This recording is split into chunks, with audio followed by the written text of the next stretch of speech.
Hey everybody, I'm Tammy. I'm the Siberian Wind, and I'm still in recovery mode, still, taking things as easy as I can.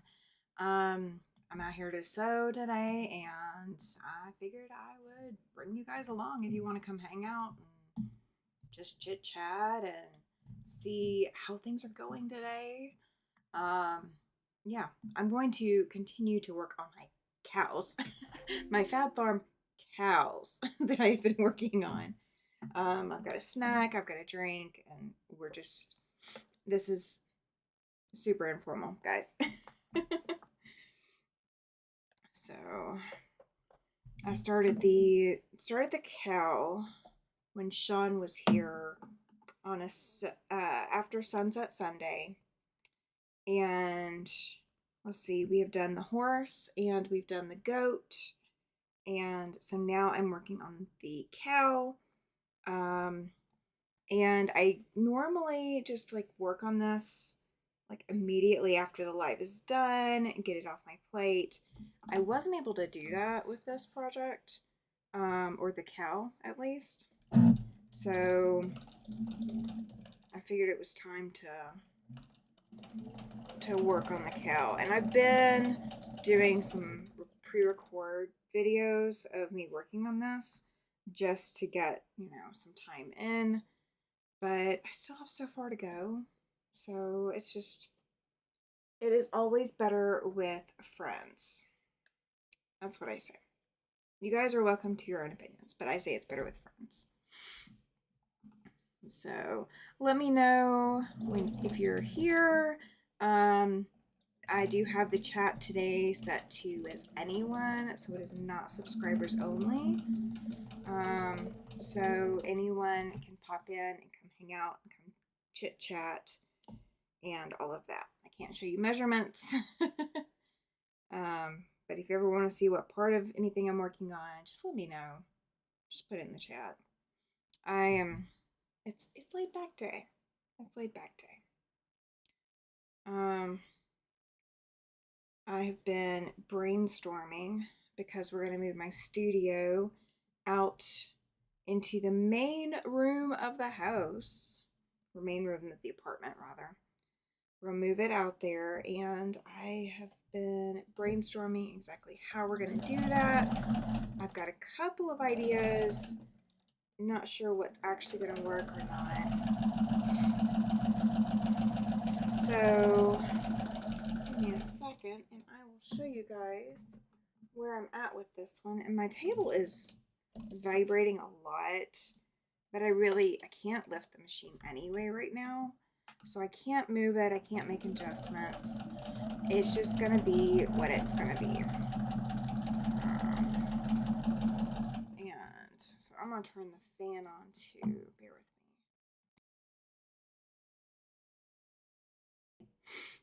Okay, so Alexa's getting that going. And so I've made this part of the cow before, and I'll show you. One of the things that I got to do to this part is the little gray part is actually going to sit down here. I've got to trim these and fold them back. I'm going to go ahead and press them before I do that. But I had to put the gray in one section, and then the other color is the color that corresponds to that cow. So I've already done one, so I've got two others. This is a cute little orange print with polka dots. Some of them you can see more polka dots than others. Some of them it really won't matter. Let me grab my rotary cutter. Oh goodness, guys, I'm sorry. Did not mean to hit the camera. Still getting used to being back in front of the camera. I'm not. Let me see. Okay. Nothing that I was not expecting. Bear with me. Let me see if YouTube screwed something up for me. And that's exactly what happened. Okay. I can see you guys now. Thank you so much. Yeah, can't believe the name. No, it's not a mix-up, Cynthia. So welcome in, Melina, Nanette, and Cynthia. Glad you guys are here. Yeah, I'm hanging out. We're gonna unpin that message because I have no idea when that's from. Oh, that's from when this live didn't work the first time. So this is supposed to be a pop-up live, not the one under the. Oh my gosh, it's just this is crazy. YouTube just does not like me right now. Um, yeah, I can see you guys now. Oh, I'm so sorry. I didn't realize I couldn't see you. I thought YouTube had deleted this video as well as the other one that I was deleting, and apparently YouTube did not listen to me and do any deletes. So how are you guys doing today? What are you guys up to today? I would normally be on at 6 o'clock tonight. Kathy needs to take a break. I was supposed to be going somewhere, and that has now fallen through. So I just figured I'd come on and hang out for a little bit and just work on Fab Farm and come chit chat. And I was wondering why the live that I was actually like paying attention to the chat on wasn't popping. Because I know you guys, you were like waiting for that notification to pop up, and you guys are there. So no, Cynthia, you didn't get your times wrong at all. At all. I just rip and rip it. Oh, you're ripping. Oh my gosh. Oh, are you still ripping that quilt? Welcome in, Gladys. Glad you're here. I don't know if Nightbot's gonna work. You can try it. I don't know if Nightbot's gonna work. Nightbot has been giving me heck. That's what happens. I miss one live, and now YouTube is like boycotting me. Welcome in, Ollie. He says he didn't get a notification. That's okay. And Cynthia didn't get a notification. She can chat now. Last night wouldn't let her chat on live stream. She's a member of. Yeah, YouTube has been doing some funny, crazy stuff. Oh, a new section. That's rough. That is so rough. Yeah, I thought no one was here, Melina. Yeah, I mean, I'm sitting here just going, well, I guess people will eventually find me, And I'm eating popcorners, guys, so bear with because I needed some food.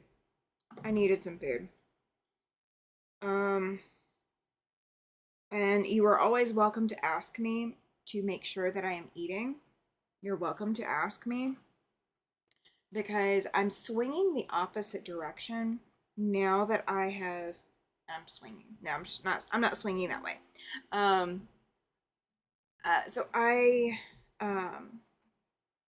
when I went through and had surgery in 2016, the whole goal was, lose weight.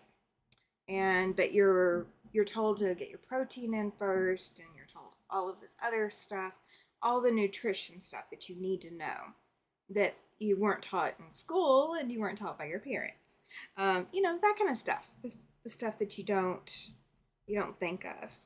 And when I was growing up, less calories meant you lost weight.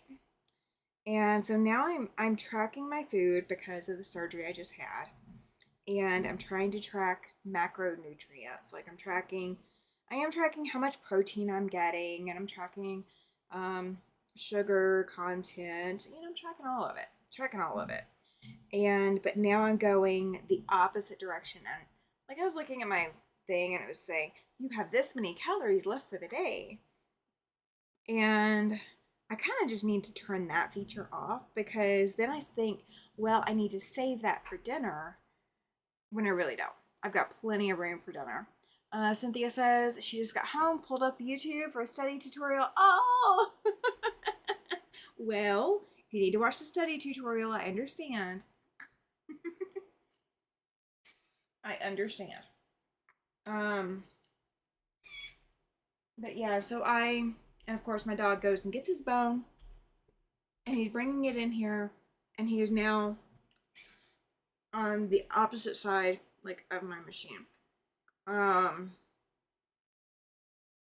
but, so yeah, you know, when I was growing up, the whole weight loss philosophy, and I was a chunky kid. I was, I'm not scared to admit it, I was a chunky kid. I was always the biggest kid in the class. Always wore the largest size shirts, the largest size dresses. Maybe not necessarily always the largest size shoes, but you know, I was chunky. And so when I did my surgery in 2016, it did a lot of retraining my brain as to what's necessary. Um, so I'm realizing that I'm hitting that, but it's still hard to not hit the whole, I've had that many calories for today, you know, that panic that I don't need to be hitting. My doctor was, you know, last checkup I had before all of this stuff went down.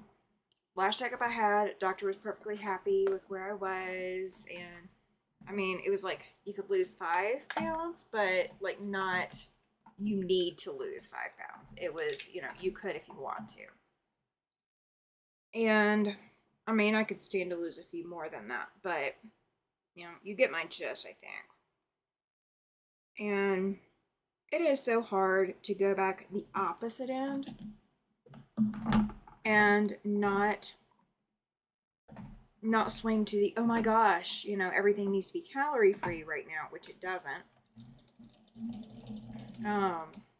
So, you know, I'm looking right now at that content because I want to get my body reaccustomed to, you know, what I should be consuming.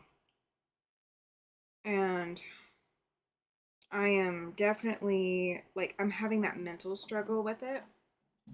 And I think that's even harder than the having emergency surgery to boot. um, it's really hard to tackle the mental health part of it. And guys, if he gets too loud chewing on the bone, let me know, and we will quarantine the bone for a little bit. I do not mind. We will quarantine it for his own benefit. So, I'm making little snouts on this. These are so cute. So Cynthia had just gotten home. She was looking for a study tutorial. What is everybody else up to? This is, you know, the time of Thursday that I'm normally prepping for later. So I'm not normally live and I'm not used to knowing what's going on. I am just out in La La Land, I guess. I've got to get some fabric cut for some other projects. I've got to get caught up on some other sewing. I'm just, yeah, I'm here.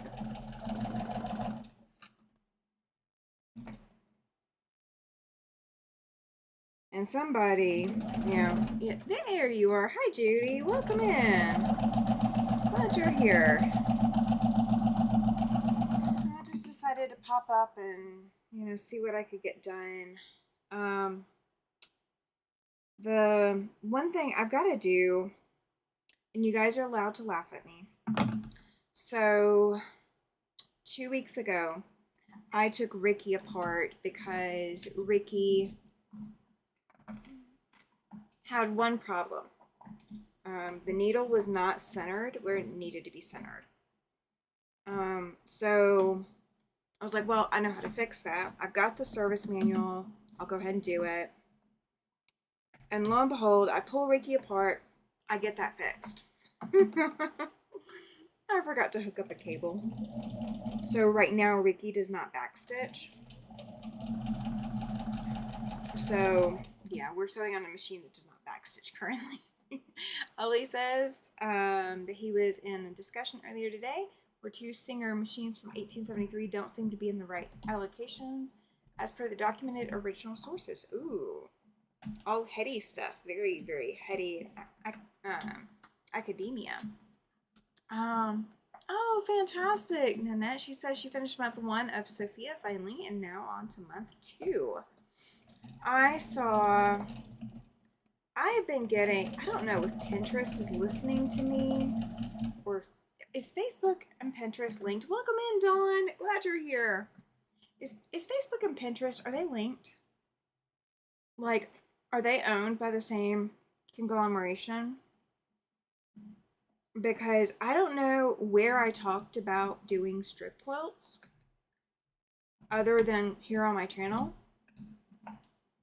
And admittedly, I've saved now a few, but I had saved like 1 or 2 strip quilt ideas that I kind of like. Sir, all right, we're gonna trade puppykins.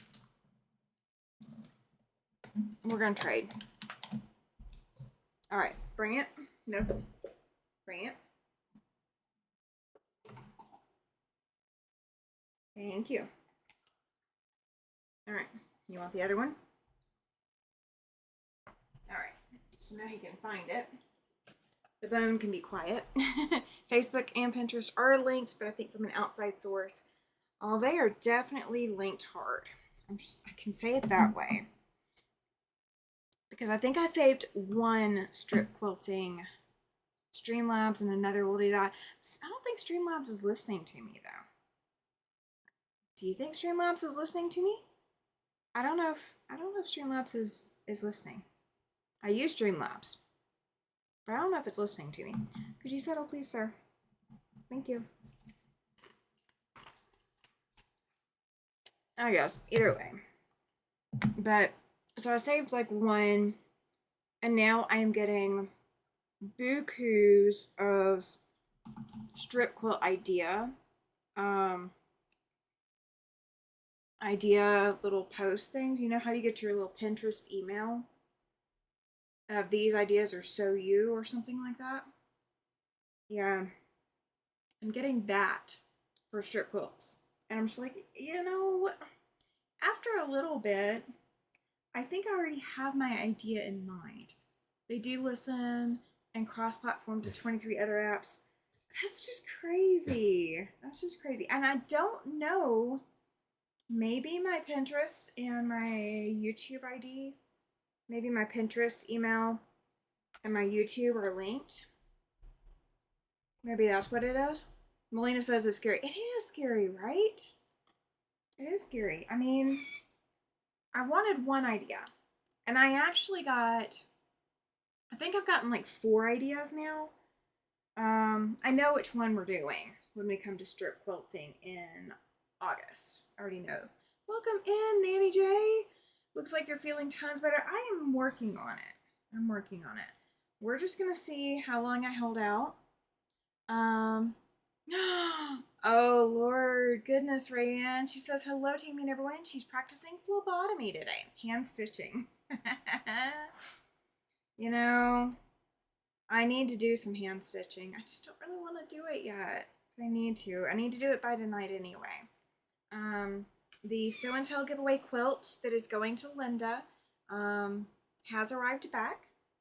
And I've got to attach the label for it and write on the label. And I've got 2 others that need a little bit of hand stitching as well. One that is more ready for it than the other. But I have a little bit of hand stitching to do, and I'm not really wanting to do it. I'm just not. I am wanting, like, you guys know me. You guys know me by now. I feel like you know me. I feel the love.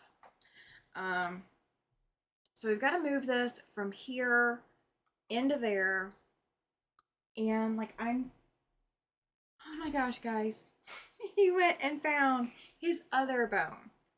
No joke. I still have his bone up here. Can I have it, please? Nope, you gotta bring it. Please bring. Bring. Yes. Okay. There's one. There's the other. Okay, so we've now confiscated 2 bones. He is nothing if not persistent. I think he's Pinterest. I think he's listening in on me. Are you listening in on me? Is that what it is? He's like, but now, Mom, you're talking and I don't have a bone to chew on. He has other toys. Believe me, he's got other toys. He will go find something, I bet you. Or he'll just call it quits and chill out for a little bit. We'll see. We'll see what he does. Oh, he's leaving, so maybe he's going to go find something. Maybe. I don't know. He kind of stopped as soon as I said something.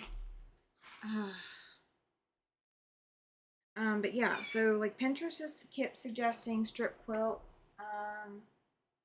Where else am I seeing them? I'm not seeing them on my Facebook feed. I am seeing other things on my Facebook feed. And I'm just going, why are you advertising this dating network thing to me? And I'm like, where did you get that idea?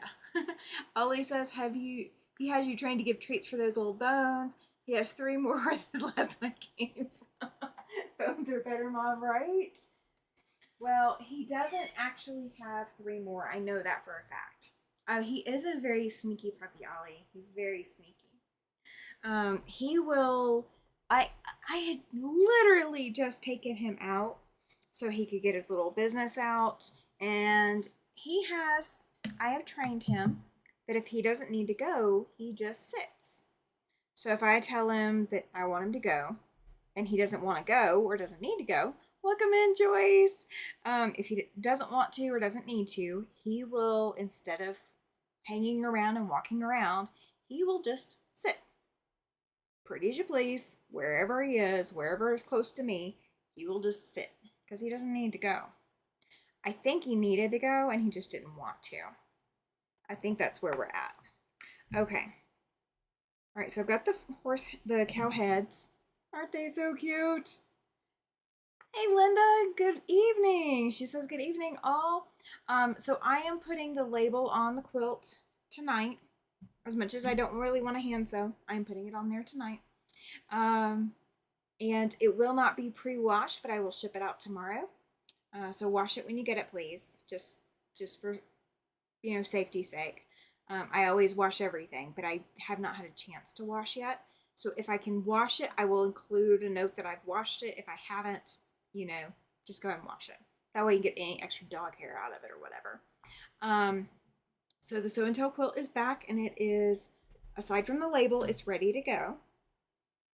He is so not wanting to settle, guys. And then everything is shipping tomorrow. So I'm going to the post office tomorrow. I'm going to line everything up tonight so that before my husband leaves in the morning, then I've got everything lined up. Okay, so part Q. I can't finish this until I get these off of here. So I need the next little thing that I'm going to sew. And that's how we're going to do this. That's how I've been doing it. So what I do, and Sean was a lifesaver, guys. Sean sent me his little file. Oh, that's perfect. You will have to let me know how that goes, Linda. Oh, he hasn't brought anything back. He is wandering around. So he is out there somewhere. We will figure it out in a little bit. So Sean sent me his little file with all his little handmade alphabeties. It's just an Excel file, guys. But this is a D, and I took the pen and pen at the top of the letter so I can always figure out which letter.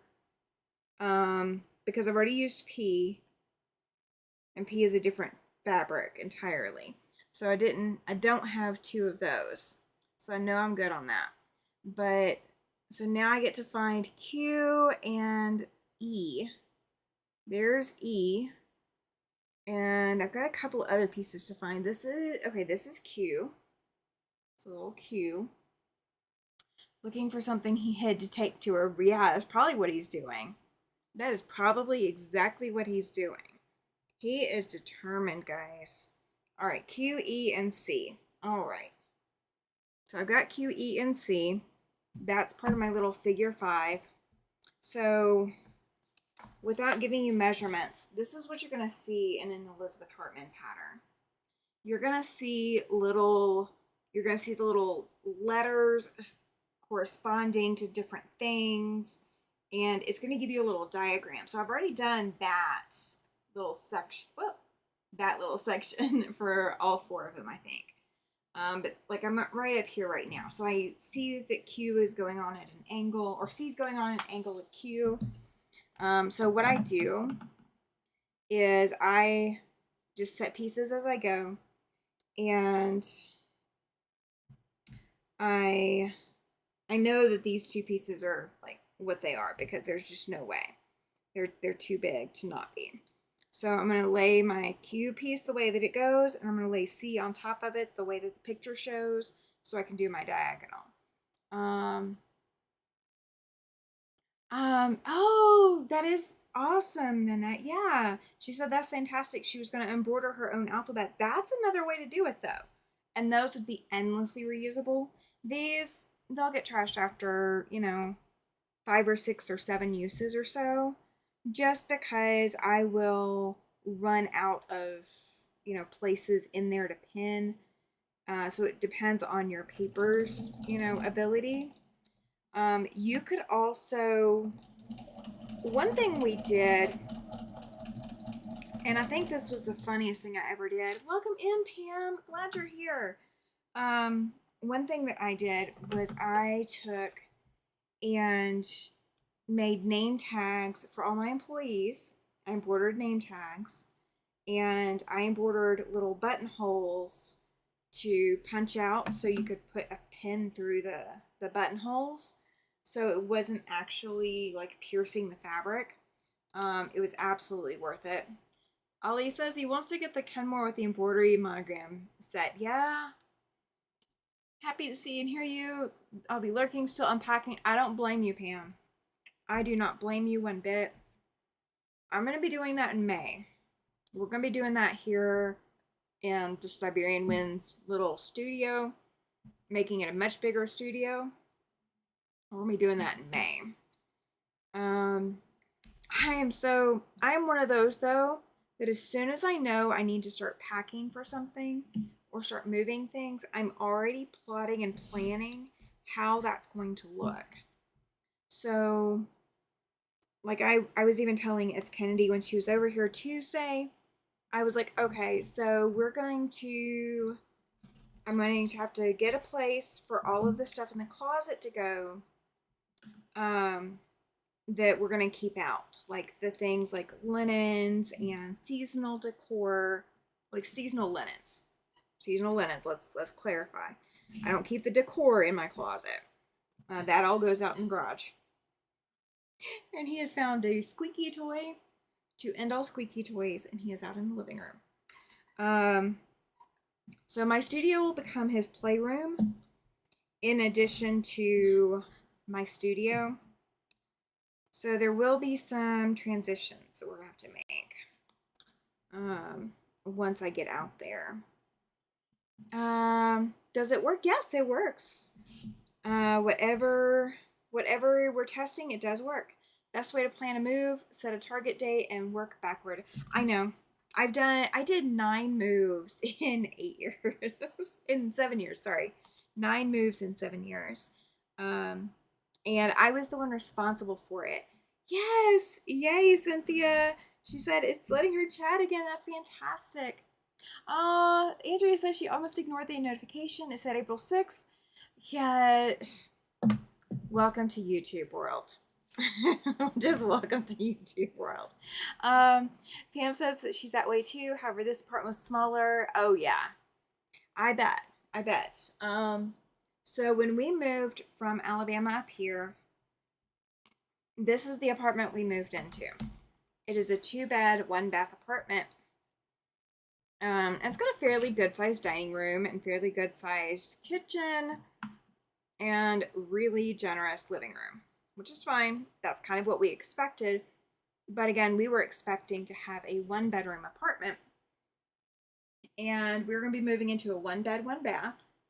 And we are, no joke, we are 2.5 hours away from being in Casper, on that cross-country move to get up here. And the apartment people call us and they're going, well, your apartment's not going to be ready. Excuse me? Your apartment's not going to be ready and we don't know when we can put you in that apartment. Okay, so what's your backup plan? And so we got this apartment at the price we were supposed to be paying for the 1-bedroom apartment. So we got it at a steal. It's still not cheap. Still not cheap. But we got it at a steal. And it was either this or it was, there were 2 other buildings we could be in, and both of those we would have been on 4th floor instead of 3rd, which, hindsight, 4th floor would have been a boon because we would have been able to be up higher and not have any neighbors above us, and you know, we would not have the extra noise and static and all of that. But the challenge with being on 4th floor and the buildings that we were looking at to be in, we were going to be changing our whole address. So like the first part of our address is our building number, and then the second part of our address is our apartment number. This was the building we were supposed to be in, and we wanted it for a very specific reason. So to be able to stay in the same building and keep the same first part of our address, that really helped soften the blow of having to change apartments. And, you know, we were getting extra rooms. We couldn't complain too much about that. But, yeah, it's been an interesting ride. But yeah, so everything that we had planned and packed going into the move, like 6 months from the move, we actually thought we were going to have a standalone home where we would have to mow grass and weed eat, and we would have to be able to put planters in. Like, that was the whole plan originally when we were going to move up here. And things fell through for that one. So that did not happen. And then, could you please stop, Bert? Thank you, Betty. Aren't these so adorable? That's the little nostrils for the cow. And here's the other version, the other colorway. So I'm gonna start pushing these in as I'm working on the others. So I'm just gonna make sure I've got it lined up the correct direction. Yep, I do. So yeah, I mean, I had things that I was not going to be able to pull out because we're only gonna have a 1-bedroom.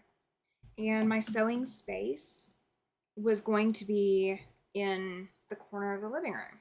Or I was going to have to have, you know, a small section in the dining room. That was going to be where I was going to sew. It wouldn't be the first time.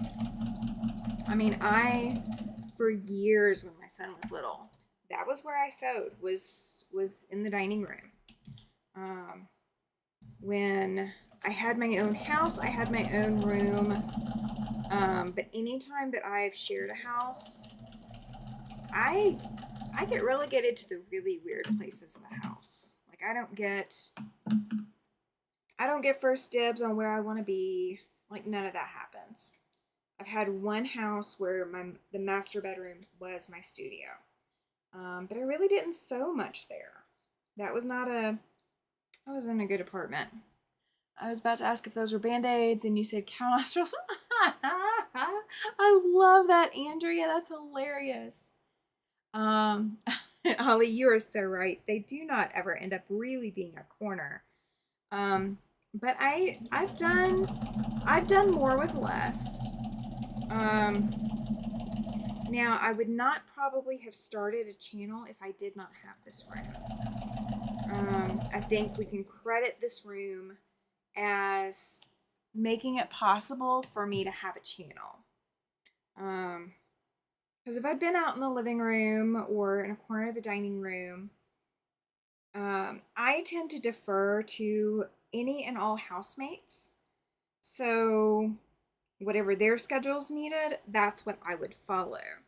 So I really wouldn't get my sewing time in whenever I wanted. I would be, setting up and taking down every day. I would definitely sew a lot slower than I currently do because I wouldn't have a dedicated space. So I'm really glad that I do have that.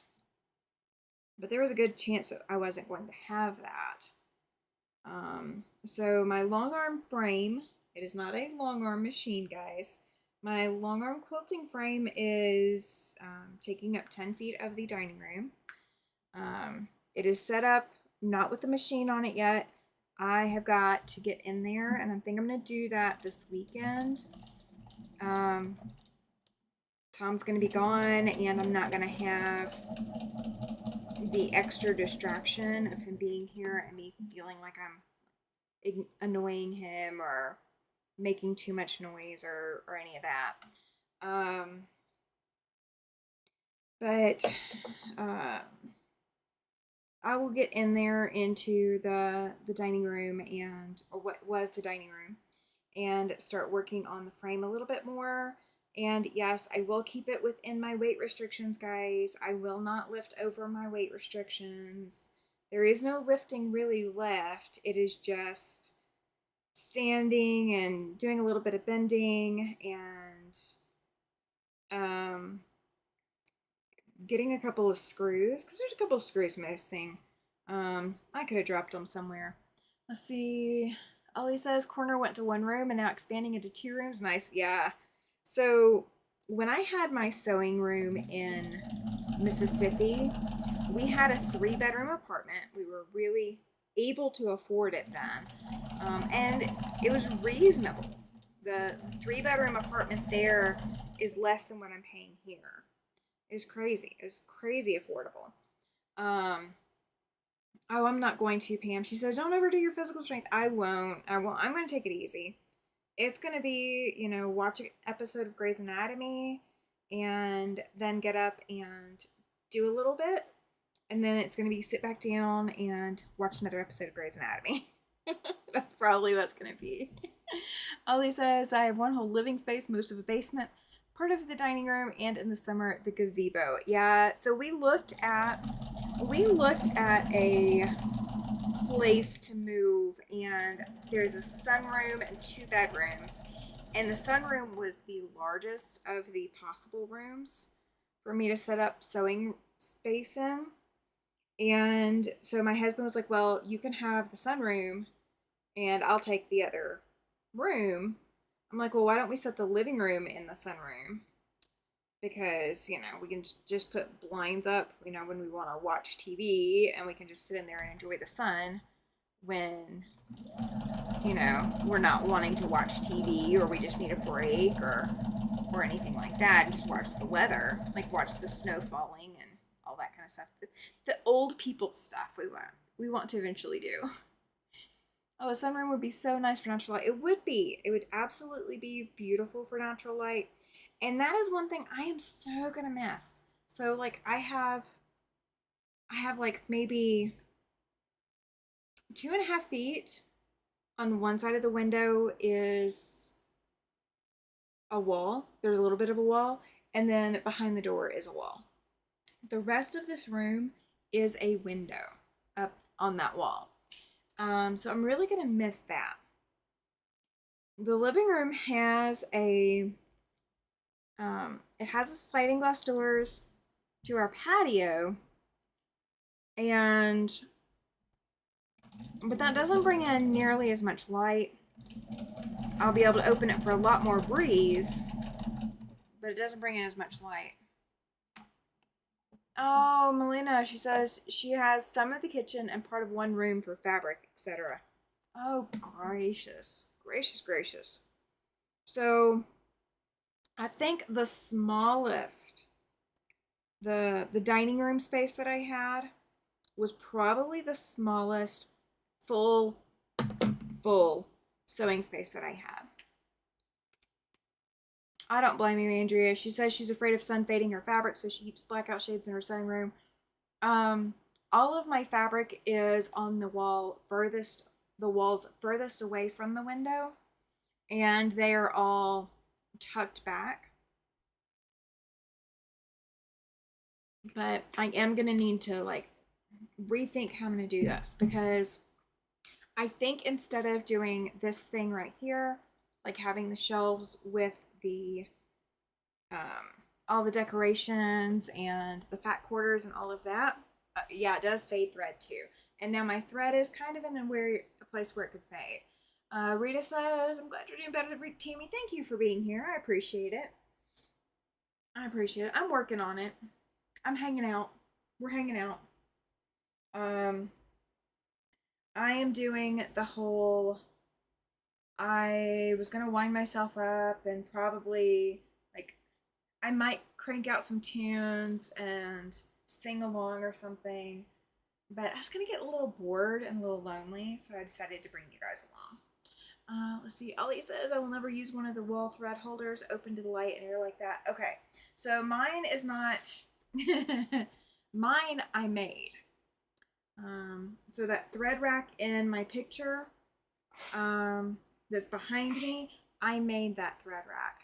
A friend of mine was getting slats for a bed, and she didn't need the full size, so she had them cut it at the store, like the home improvement store. And I asked her, I said, well, what are you going to do with all these cutoffs? And she said, oh, I don't know. I don't care. I said, can I have them? She said, yeah. I said, okay, that works. So I took those slats home, didn't know what to do with them for the longest, and finally decided what I wanted to do with them. And I took two 2x6s, 1x6s, 1x6s, and I think the shelves are 1x6 boards as well. So I think that's why I went with it. It's either 1x6 or 1x4, one or the other. I mean, it's fairly thin, but I knew I was going to be able to put thread at the bottom, so I left space at the bottom if I wanted to do that. And I used some of my bigger spools of thread, the bigger quantity spools of thread that I have, the embroidery thread from Isacord, and I just started putting them on the shelf. And then I saw how far up I wanted the next shelf to start, and then how far up the next one, and like the 1, 2, 3, 4 top shelves, 5 top shelves have other things than Isacord on them. But I just took screws and drilled and screwed it together, and it's not stable on its own, so it has to be braced against the wall and like drilled into the wall. But I stained it to match all my other decor at the time. It was fantastic. Welcome in, Joyce. She says, hey, Tammy and everyone. Andrew says that she thought about putting curtains on her fabric shelves, but I love looking at my fabric more than I love looking out the window when I sew. I don't blame you. So the living room that I'm going to be turning into, I will eventually have to look this up. I'm not going to look it up right now. I'll look it up on the apartment complex's floor plans, but I want to say that that room is 18 inches, or 18 feet, sorry, by 10 feet. Maybe a little bit longer than that, maybe a little bit bigger than that. I mean, it's a fairly large room. If you like an open and, plentiful floor room, you have it. If you want to, put a lot of things in your living room, you can do that too. Like these living rooms are huge. They're very, very long. The living room is the entire length of the kitchen and the dining room put together. And it's probably about the same width too. I mean, it's fairly substantial. Oh, you're fine, Rita. That's so funny. She says 16 inches perfect if you're just a mouse. All right. So we have the start of the cow and triplicate. So there's another orange one here. So we have the start of the cows. So I'm going to put that with the other cow start from when I had Sean on the channel, which is right here. So I got four cow starts. Guys, I was calling these owls the other day, and I don't know why. I was combining cow and owl. What else was I combining? Cow and owl was one, and then what was the other one? I can't remember. I have been, yeah. I can't word. I can't word. Just can't do it. Just can't do it. So I'm going to trim off my little bitty pieces that are way too little even for me. And I am double checking to make sure I sewed these the right direction, and I did. And the other one is still in the machine, so it can hang out there for just a minute until I get one of these started. And we will have assembled figure 5. Maybe they're cowls. I think that's exactly how I said it too, Rita. I think that's what I did, is I think I called them cowls. I think that's what happened. All right, bear with me, guys, just a second.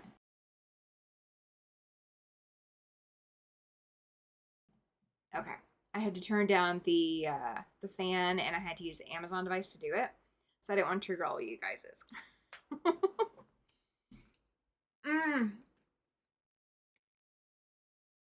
Oh yeah, the 16. Yeah.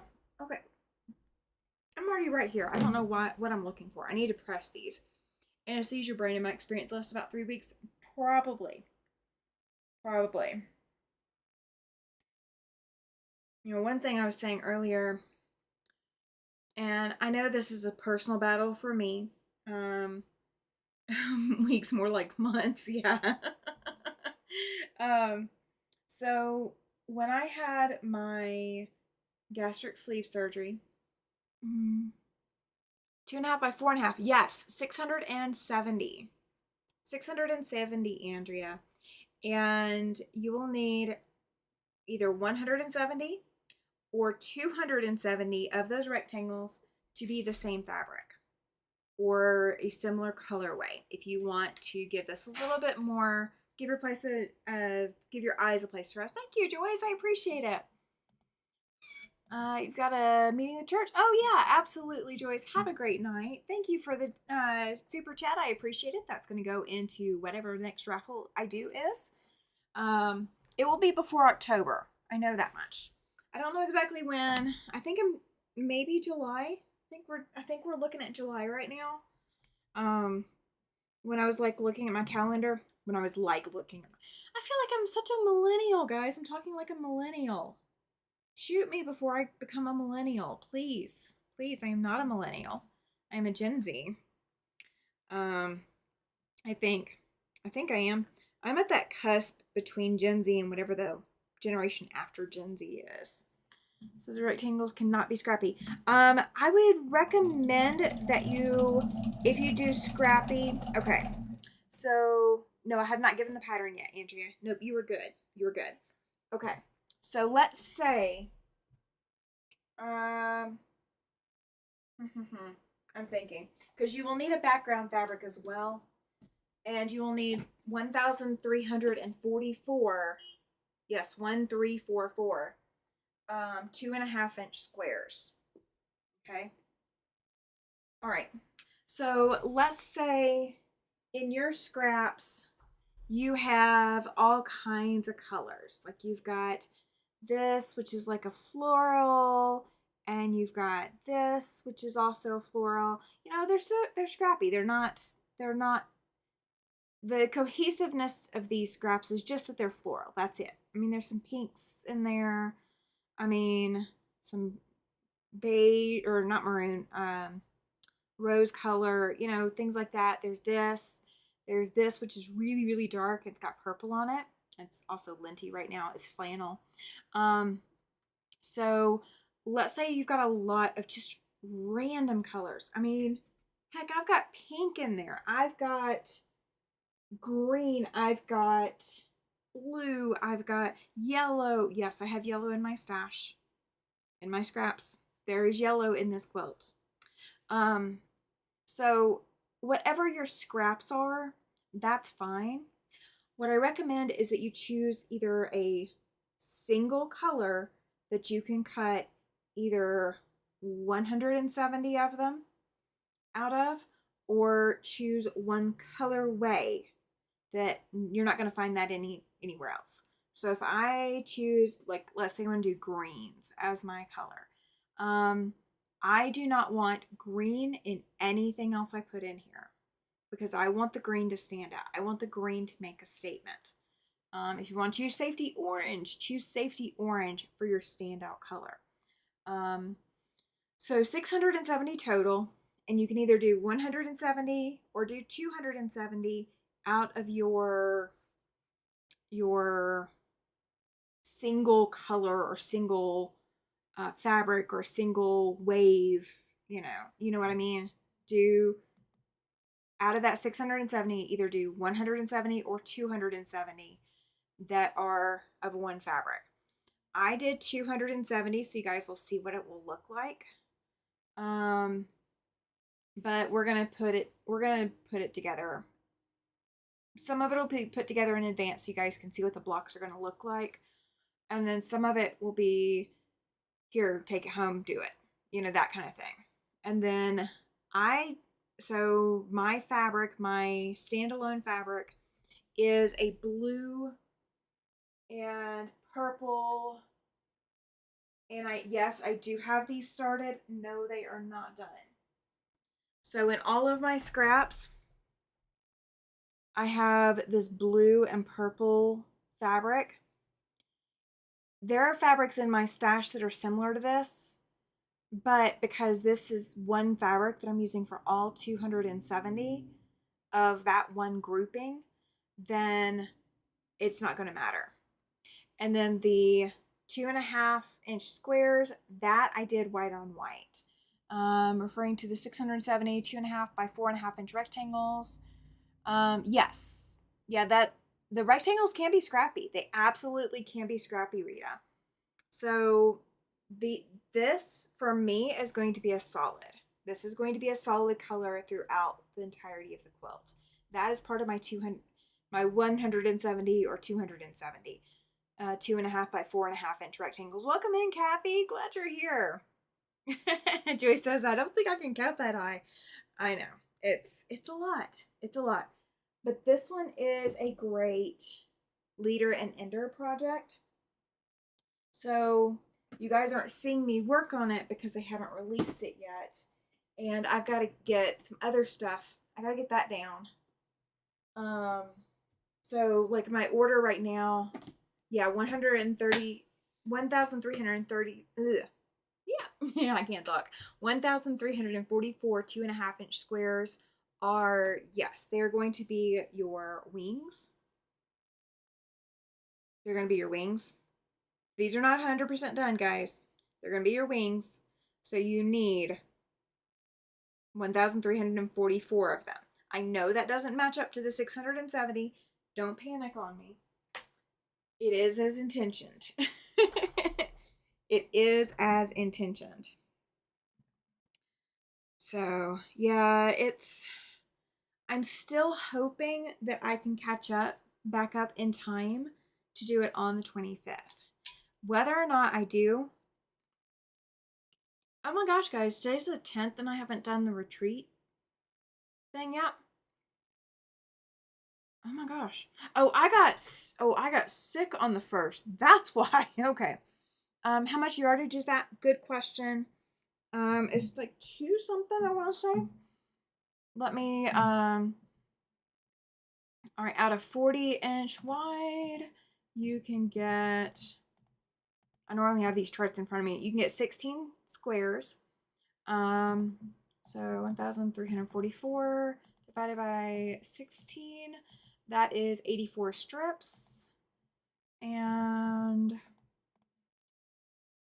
if we do that times 2.5, that's going to leave you with 210 inches. And that's going to leave you, it says almost 6 yards. Those are all of the 170 and 270. All of the rectangles are 2.5 by 4.5, and that's your scrappy. Your 2.5 by 4.5 is your scrappy, and You can either do 170 of them or 270 of the total of them as one solid fabric or one solid color, or you want to make it stand out. That you want to make stand out. How am I feeling, Kathy? I'm alive. That's what I'm going with right now. I'm not feeling bad. I just have not really gotten a chance to sew much, and I want to sew. Yeah, so the two sizes you'll need for the freebie quilt for April is you'll need 2.5 by 4.5 inch rectangles. You need a total of 670 of them. If you would like, you don't have to, but if you would like, and that's what I'm going to do, if you would like for your eyes to have a place to rest, I recommend doing 100 or 270. 170, yes, kind of. It's a mystery until April 25th. You guys will get more information closer to April 25th. It is coming. It is coming, I promise. I hope I sewed that one right. Did I sew that one right? I did sew that one right. So as soon as I release it on April 25th, it's not going to be mystery anymore. It's going to be, you guys will be able to see everything that goes on with it. I'll have all the measurements, everything else to go with it. Yeah, so 670, 2.5 by 4.5 inch scrappy. 170 or 270 of those can be the same color or a theme or something like that. And then you need 1,344 2.5 inch squares of white or same color accent. Is that correct? It is correct. Now you can choose whatever color accent works for you. So along the same lines of, if you want to do, welcome in, Lori. If you want to do a black accent, absolutely.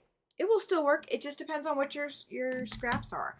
I have a lot more dark scraps in this, I think, than my last quilt. My last scrappy, which was the Charm Square one in February. So I don't think I needed to go, like, I mean, I've got some that are kind of like something with like a white, but with a print on, like colorful print on it.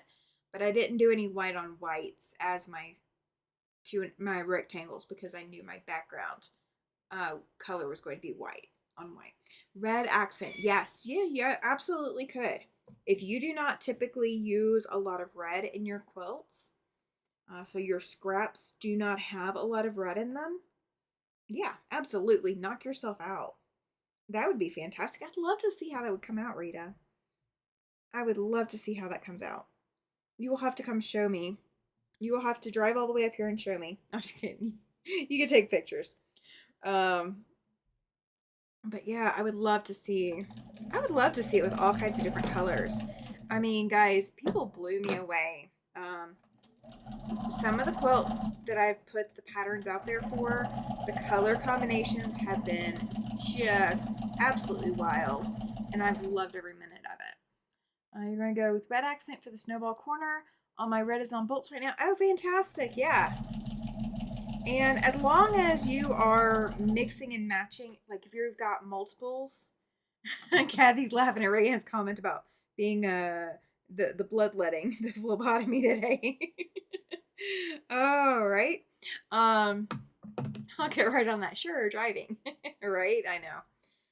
But yeah, as long as you mix and match your scrap when you start, like, let's say you don't have 6 yards of red.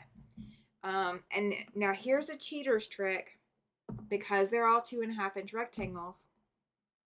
Cheater's trick, go buy 108. If you're going to buy fabric, just go buy 108. And, pre-wash if you're going to pre-wash. If you're not, that's fine. I didn't pre-wash mine this time. Shocker, I know. But you have fewer strips to cut, And you know how you get that little fold, that little crease in the fold where fabric just doesn't fold right, especially when you get up to the 108s? Well, what I did is I folded my fabric and I made sure that I could get a certain number of cuts that would fit on, one of my rulers. I made sure I would get enough cuts that direction. Oh, you bought 8 yards of red for this project. Oh my gosh. Yeah, you bought quite a bit. I think you're good. Just don't use any red in your scraps. So make sure that you avoid red or anything that's going to read as red from a distance, because then it will kind of blend and fade away and you won't get the full effect that you're going for. All right, so next thing I need is part number T for Tammy. No, not for Tammy. It's because Elizabeth Hartman ran out of numbers or ran out of letters before T.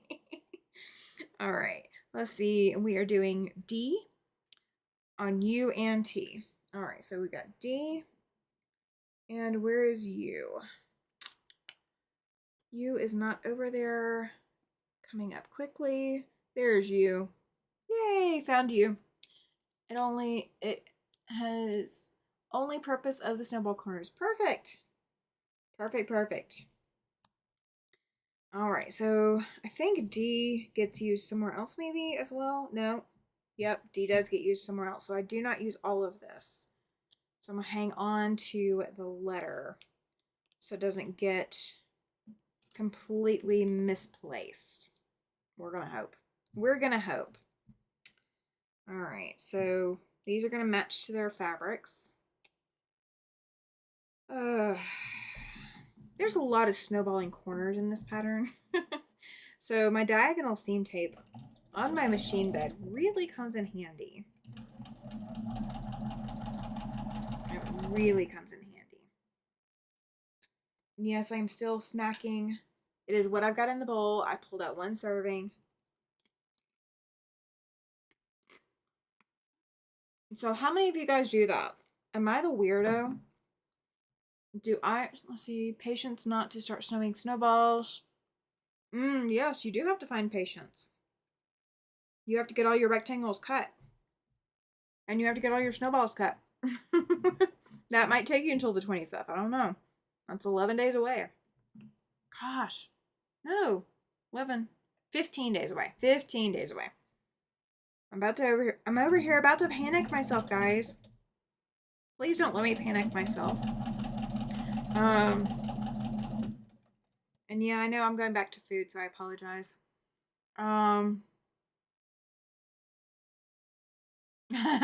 Crossroads quilt that Rita's making was made with a ton of snowball corners. Oh, they're already cut. Oh, well, fine. Be that way. Just be that way. So when I am, Ollie has 2 hollow legs in his stomach, so I have 3 servings. I'm jealous. I am so jealous. I am definitely one of those that when I'm trying to pay attention to what I'm eating, I will take the entire stack of things. Like I'll take the bowl and put it on the scale and zero it out, and like I go directly up to what the grams that the manufacturer says is the total serving. Yeah, I do all of that stuff. It's a little OCD, but it's who I am. And it's what I've learned to do. Let's see. Oh, Rita. She says that she started cutting the moment I started talking about it. Oh my gosh. And I agree. Kathy was saying, you were ready, aren't you? That's funny. Ricky is also making a little bit of a noise. And that may be related to the other stuff, but I'll check that out when I take him apart again. Take her apart again. All right, one last snowball for this part of the section, because these were the U pieces. Oh, know I've already done the other thing, I think. So these might be all of the D's. I don't know. We'll find out. We'll find out. If it is, I'm not going to be upset. All right. Oh, no, it's not because I still have pieces left over and I'm not to that point yet. How do I have... Oh, it's like, how do I have 4 of these? There should only be 3. I have 4 because it's not all of that piece. Concept of doing the crossroads quilt. I wanted to make sure I got the snowball corners down. I don't blame you. I don't blame you.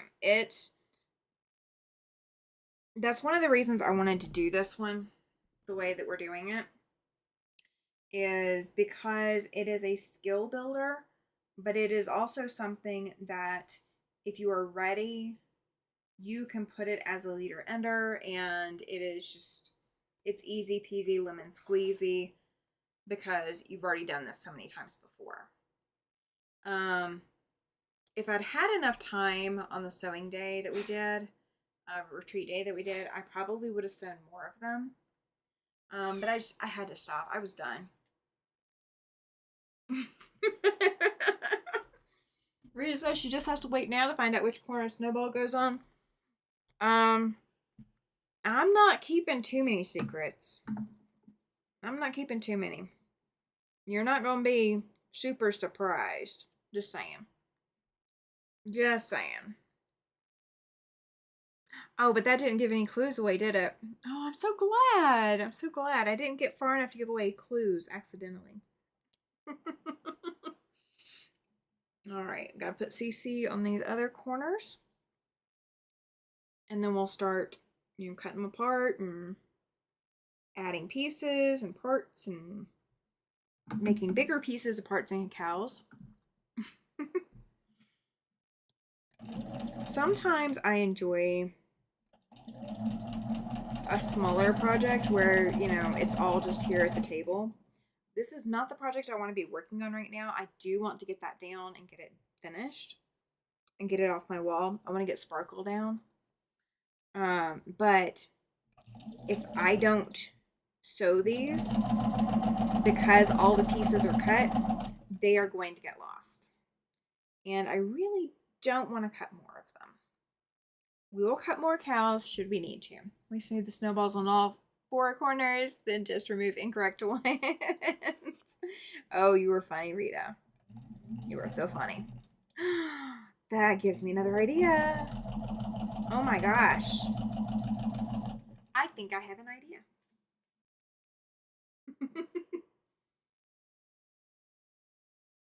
It's not the one we're gonna do for layer cakes, but you gave me an idea for layer cakes. But it's not the one we're gonna do this time. Rita, you're cracking up Kathy.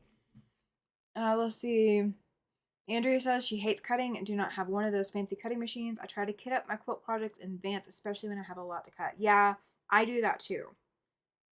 Now, Land That I Love, I did not do that.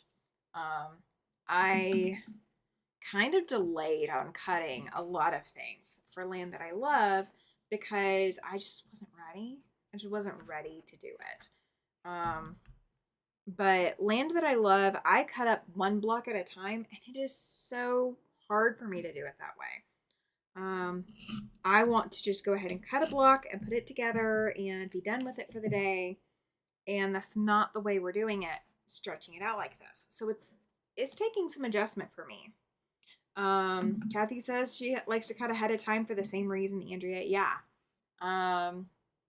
Yeah, Rita says she doesn't mind cutting, but normally she doesn't cut all the stuff in advance. Okay, so with Fab Farm, because there's so many different animals, it's too much to try to cut all of these different animals with all of these different pieces. I mean, this one is in double letters. This one went all the way to LL. So it went through the alphabet and had to go back through over halfway or almost halfway or something like that. And this pattern, you can't pre-cut like that. you need to just pause and cut one block at a time, or one like set of blocks at a time, because if you do too much, then it just does not go together well. All right, so these I need to press, and then we're gonna grab G and sew these to G. Rita says she does chain stitching, and if at all possible, it will be possible on the April quilt. The April freebie quilt, you will be able to chain stitch to your heart's content. You'll also be able to chain cut and chain press, all to your heart's content. All to your heart's content. I try to make the freebie projects as chain piecing friendly as possible, because I know you're probably looking for an easy project to get done. You're looking for something that will be fun, fast. This won't be the fastest one. I can tell you that right now. It is not going to be the fastest one to do. But you can definitely chain piece it. So that's going to be a nice feature. All right, here's G, and this is probably going to be all of G. Yep, there's 3. So that's going to be all of it. Let me get my little pieces off. And there will be bonus options that you can do with this freebie quilt if you choose to do them. If you don't, that's fine. You don't have to. But there will be bonus options that you can do with April's freebie quilt. Andrea says she has a laundry basket in front of her sewing table, and sometimes she'll have that thing full before she has to cut. So in 2016, I participated in a block swap across the United States. I don't remember who put it out. Like, I don't remember the ladies' names that started the block swap. I don't remember how I found the block swap. So I know nothing.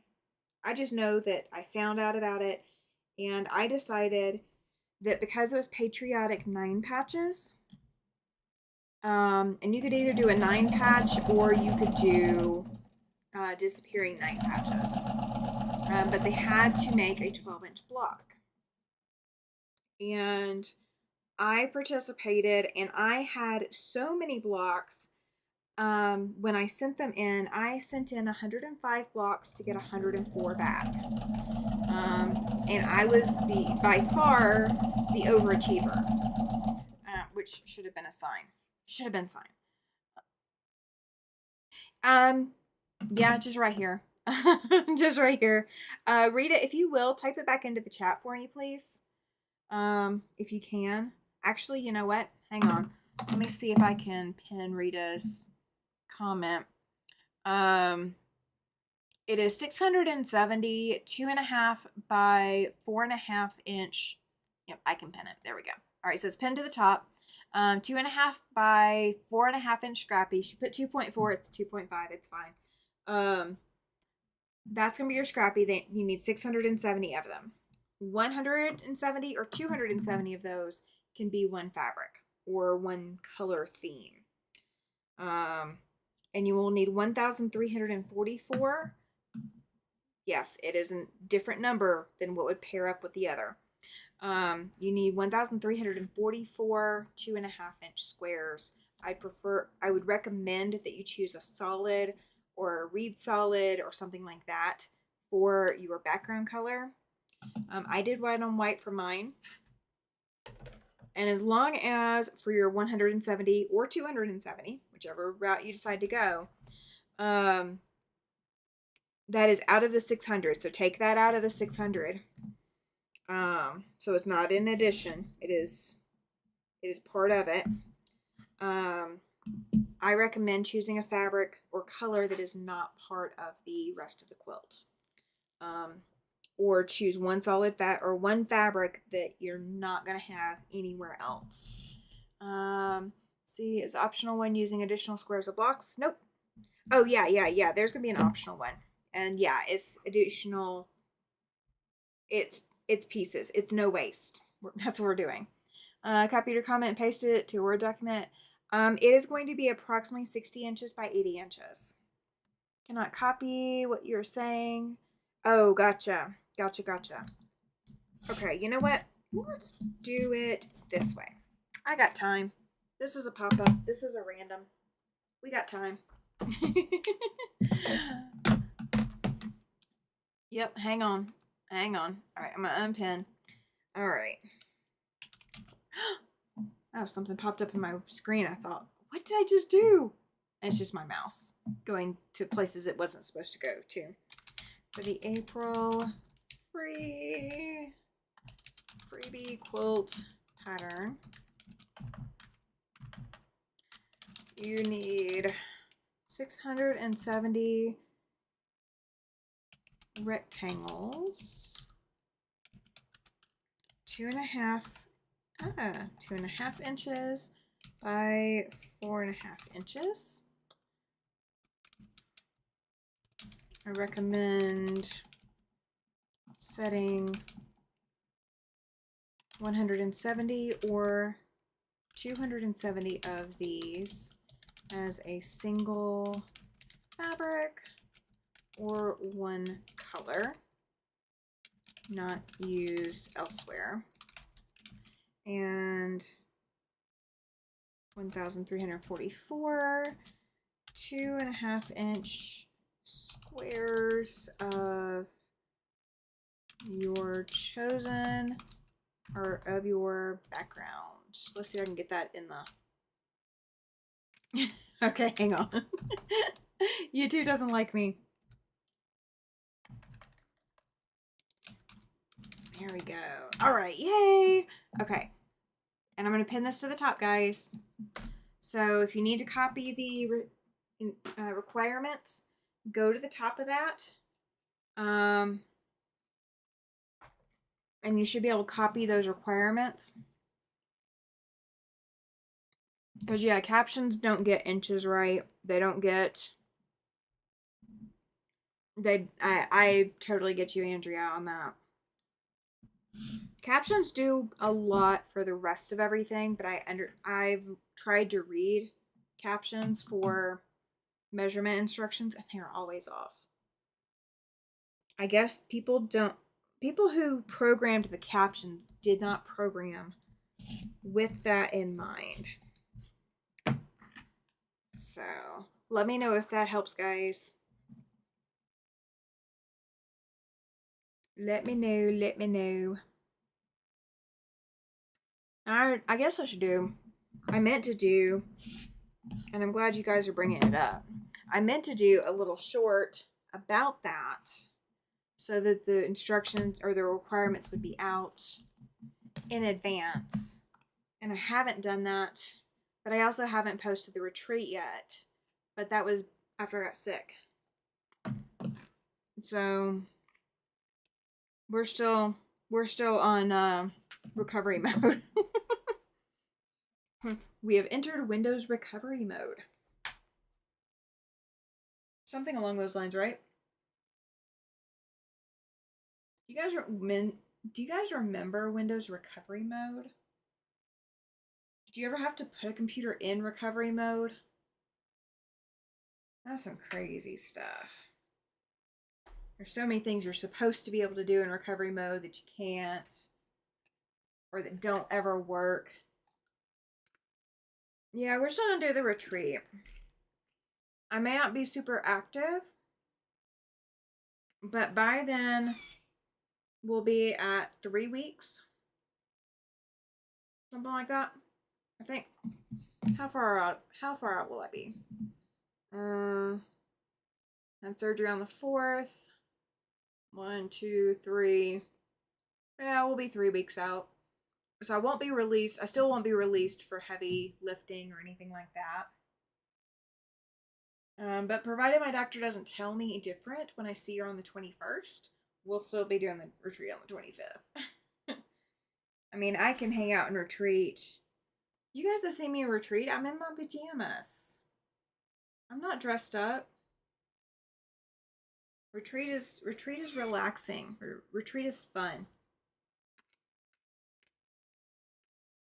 I will not push myself, though. I will be going to bed at a decent time. Yeah, just over 3 weeks. Like 3 weeks to the day is the freebie quilt. So that'll be pushing me a little bit to get freebie quilt out. But once I get this out of the way with all these tiny little pieces and don't have it in the way taking up space, which is what the problem with it is right now, is all these little pieces. I am so worried about them going everywhere and getting lost. I've already lost a couple pieces and had to find them again. Um, Now, one of them, you guys will laugh. You guys will laugh. So the pattern uses large letters. So like the letter L is a capital letter in the book. Well, the letter of my little alphabety thingy is a lowercase L.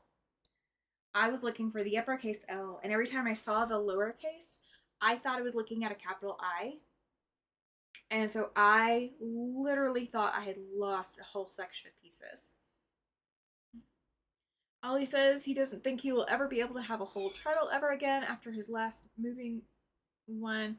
I still haven't recovered in my back. I don't blame you. I don't blame you. I mean, if it wasn't for the fact that I have the comfy chair and I actually do have a footrest pillow underneath my sewing machine now. And then every time I turn to work on things, like this ironing board has a little wooden piece. The little tray table has a little wooden, support piece at the bottom, and I put my feet on that. So, like, if I didn't have places to put my feet, I wouldn't be functional. It just wouldn't happen. I would not be functional enough to do this. All right, the next piece I need is F. I see F sitting right over there. So we're going to grab F.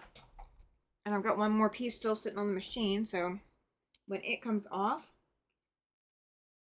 it will go into the cycle.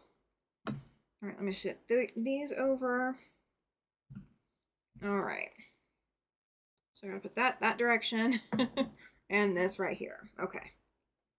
So we're going the correct direction. I still haven't finished a lot of these cows. Like, there's a lot still left. Oh, I'm over here speed sewing, and I forgot about my seam that did not quite want to lay flat. All right, we're gonna press this too. So I have a couple of ideas for when I move out to the living room. I am going to take and make an ironing board for ironing yardage.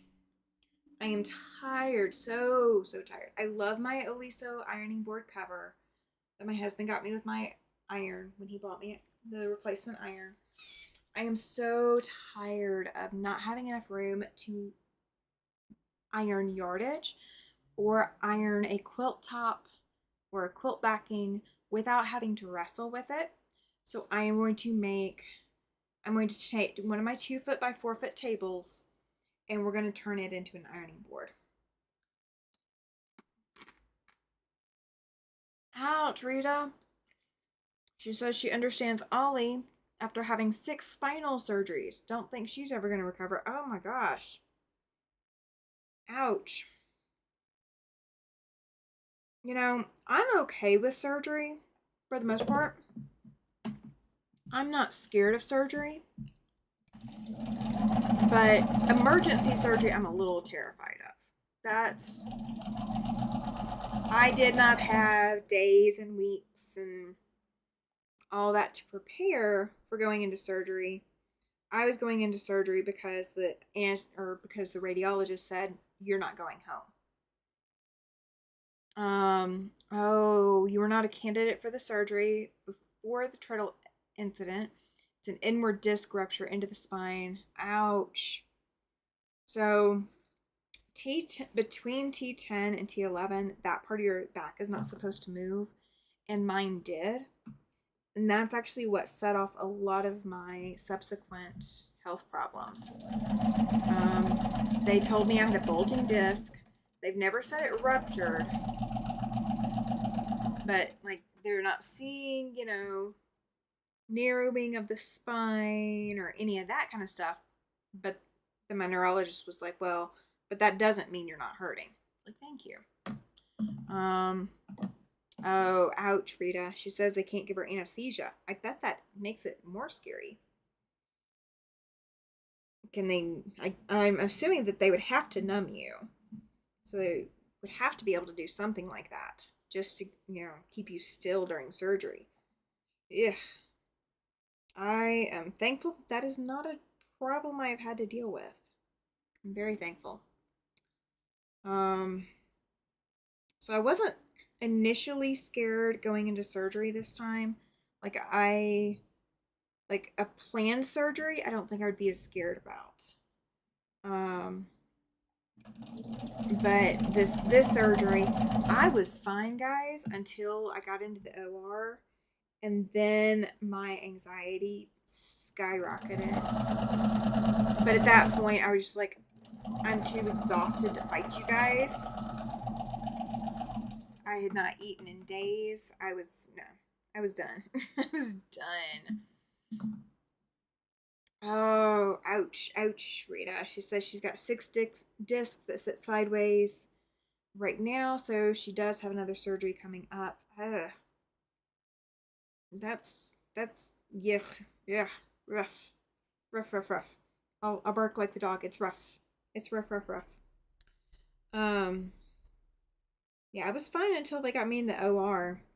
And of course, they're like, do you want a warm blanket? Because the OR is cold. I'm like, I won't be awake very long in there, will I? And I said, no. I said, so no, I don't need a warm blanket for going in there. And then I got in there and I'm just going, I should ask for that warm blanket and now I'm cold. And I think this is the first time I've actually remembered going into the OR. I've never remembered going into the OR before. Malignant hypothermia, any type of anesthesia or high stress causes a bout of it. My heart races and causes my lungs to stop. Ouch. No way is she ever having fusion done. No, not ever going to happen. I understand. You gotta choose your battles and choose what you're willing to do. If I had, planned for the surgery, I think I would have been in a lot better shape than the fact that I didn't plan for this surgery. I think that's the only saving grace for the anesthesiologist putting up with me. I will tell you though, the anesthesiologist came in my room to, of course, start asking me questions and checking on me and, getting his feel for who I am as a patient. And propanol and have to watch and have the necessary meds available, crash cart. Oh yeah. So you probably need somebody sitting there talking to you, keeping you calm. Just have them play one of my videos when you go to have your next surgery. Just, listen to me the entire time. I'm just kidding. That is not necessarily the best or wisest advice out in the world, okay? I'm just saying. Just saying. Make sure it's pre-recorded. That way I don't accidentally say something that, spikes that blood pressure. Oh. But so, what was I going to say? Oh, so the anesthesiologist came to see me. And he's talking to me. And he's handsome. And, I'm married, but I'm not dead. I'm not hitting on him or anything like that. I'm just, I'm allowed to look. And he's, of course, in scrubs, guys. I mean, I'm seeing face. That's all I'm seeing. And I look him dead in the eyes and I said, how much sleep have you had? And he apparently had gotten up at 5 a.m. that morning and he slept great and he was in great mood. And I was like, if you're lying to me, at least I didn't say it. I said, but if you're lying, I thought, if you're lying to me, at least you're good at it. It's like, I can't tell if you're lying to me. But, okay. So the person responsible for putting me to sleep and waking me up slept well and is ready to go. Spine doctor makes goofy jokes and turns the TV on in the OR to some goofy show, makes commentary while the TV show is playing, and asks me a silly question to make sure I'm okay. Oh, fantastic.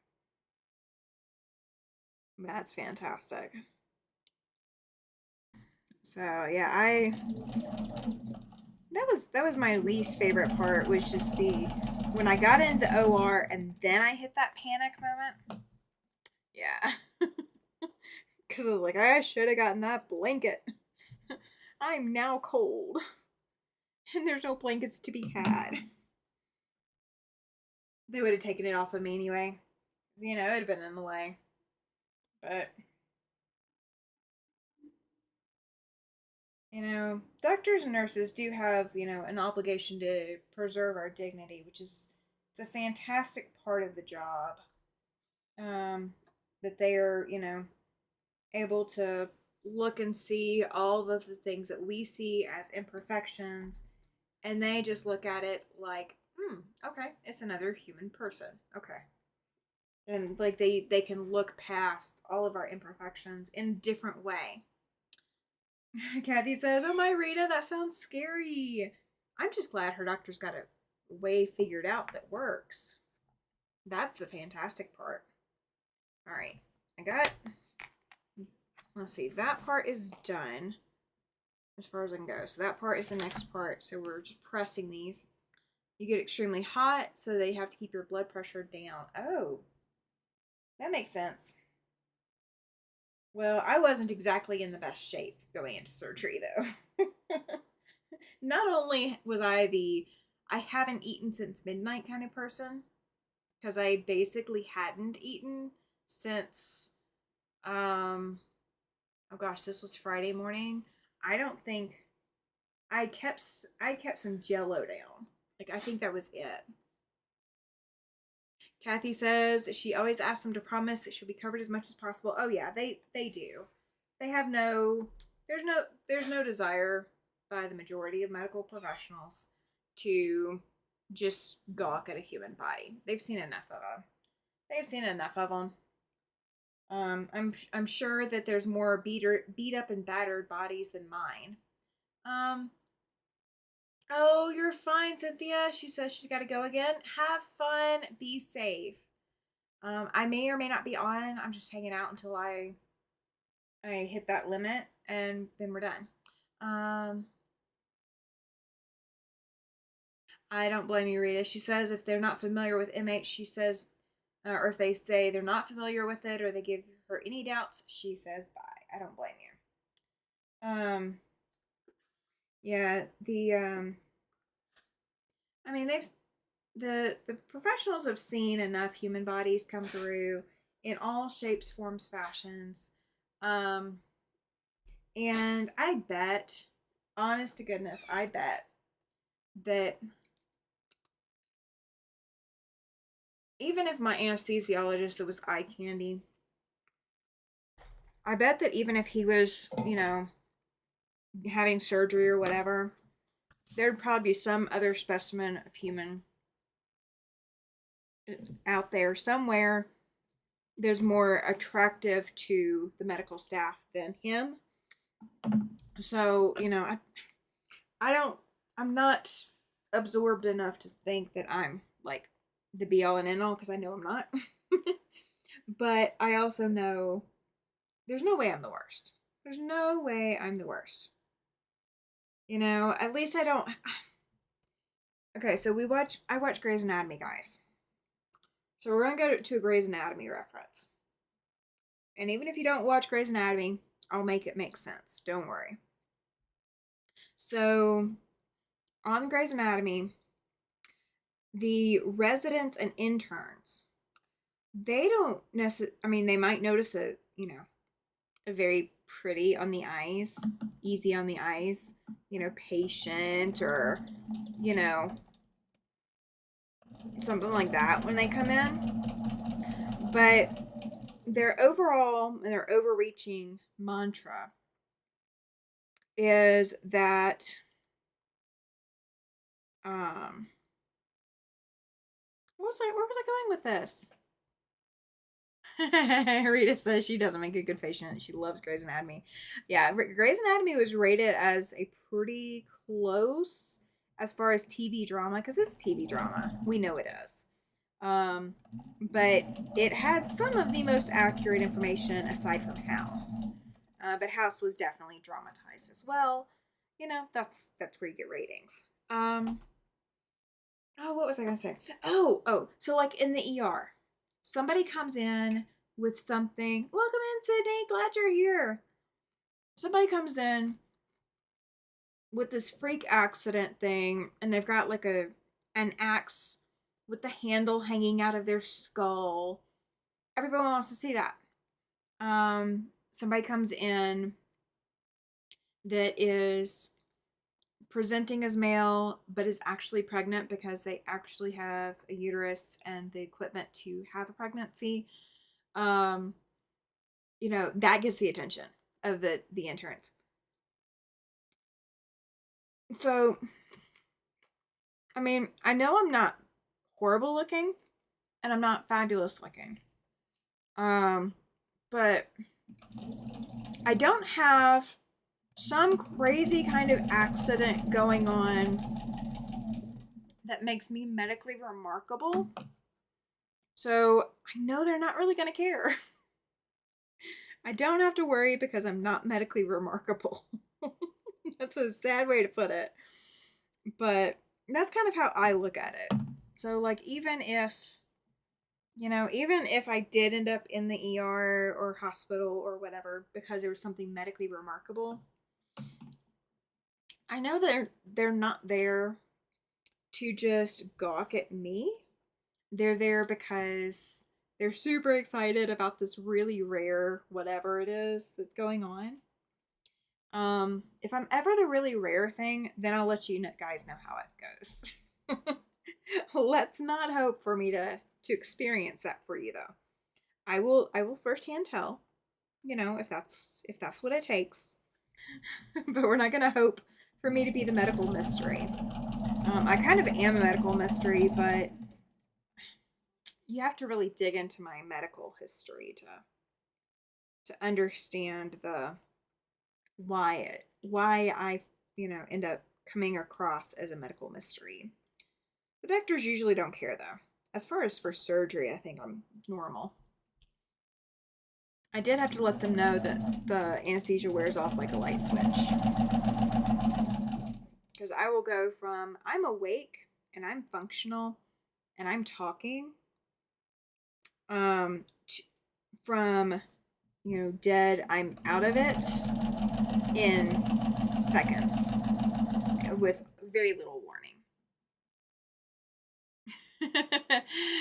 Ollie says after the segmented CT, he's a unique one. Well, there is that. There is that. All right. I'm going to trim these apart. And then I need to press these open so I can start attaching them to that. There's a lot of... Your nerve roots are connected. Oh, that's crazy, Ollie. You are the medical mystery. Welcome in, Ed. Glad you're here. Hi to you too. I just came on to pop up and sew, and YouTube decided to commandeer one of my old lives that I didn't make. So I apologize for the name of the live. We will get it fixed after the live is over, and the live that I created specifically for today that we should be on will get deleted as well. You have adhesive arachnoiditis. Ooh. Sticky blood vessels? Is that the very simplistic version? I'm just curious. Oh. That's crazy. Okay, so now you guys have officially met and you both have some rare medical something or other that I have not yet been diagnosed with. I'm not saying I want to be diagnosed with it. I'm just saying I've not yet been diagnosed with it. Oh, um, I I tell them that I have rolling veins, and they just kind of look at me like, "Oh, crud." Oh, it might be. That would make sense. Just got over having. Oh, well, no cold chills and fatigue is good, Ed. I'm sorry you've not been feeling good. I had surgery on Friday. If that helps. It's not every day I can say that. I am officially 7 days away from surgery.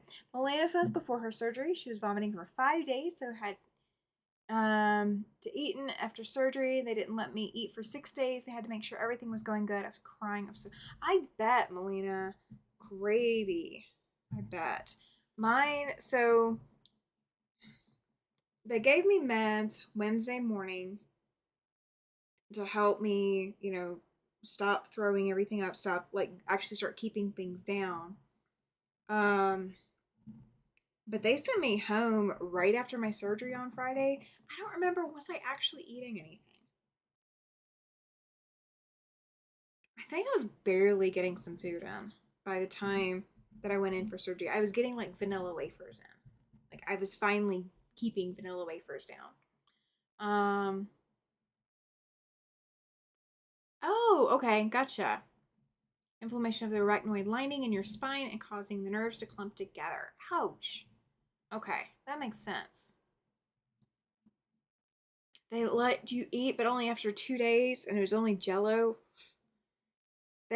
So they told me, oh, right next to the spinal nerves. Okay, and then all these are attached. Golly, you've been living with it. You've been living with it. Um, oh, I'm sorry y'all have to meet this way, but I'm glad y'all have met now.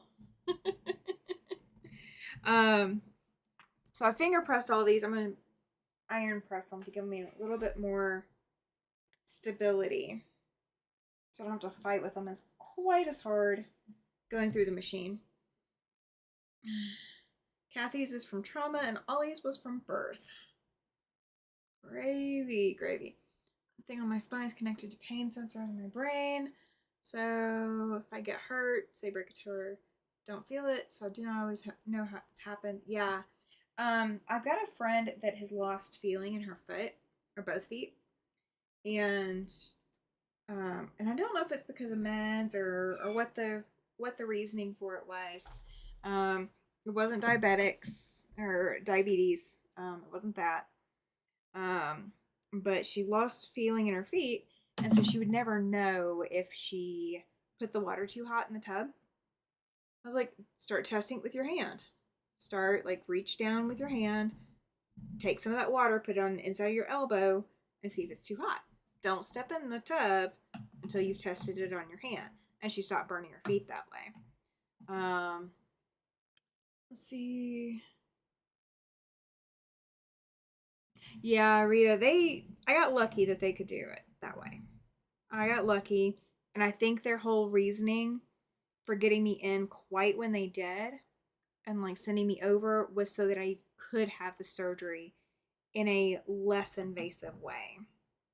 Because if I had waited to have surgery, then I probably would have had to have had a much more invasive surgery and a longer recovery time. Yeah, I understand that, Rita. I've actually been in this situation where I don't have a lot of feeling in my feet on more than a few occasions, and mine is usually related to fatigue. It is not related to an actual neurologic problem in all the medical literature, if you want to call it that. But I will occasionally lose feeling in different parts of my body, but it is not related to any like anything that they can treat. It is all idiopathic. It is all, or however it's called. Like it's not. There's no prediction to it, and mine is partially related to my migraines. I have nerve pain every day, sometimes worse than others, numbness some places, and straight out pain other places. Yeah, that's why a lot of my studio is adaptive. So if this table were too, I don't know, too high, I could figure something out. If it were too low for me to reach the machine I'm wanting to reach, I, could always put a tabletop on top of it and work it that way. Everything in my studio, with a few exceptions, is movable. I cannot tell you how many times I have had to rearrange things to make my life more accessible to me. I don't mind doing it, but I've had to do it a lot.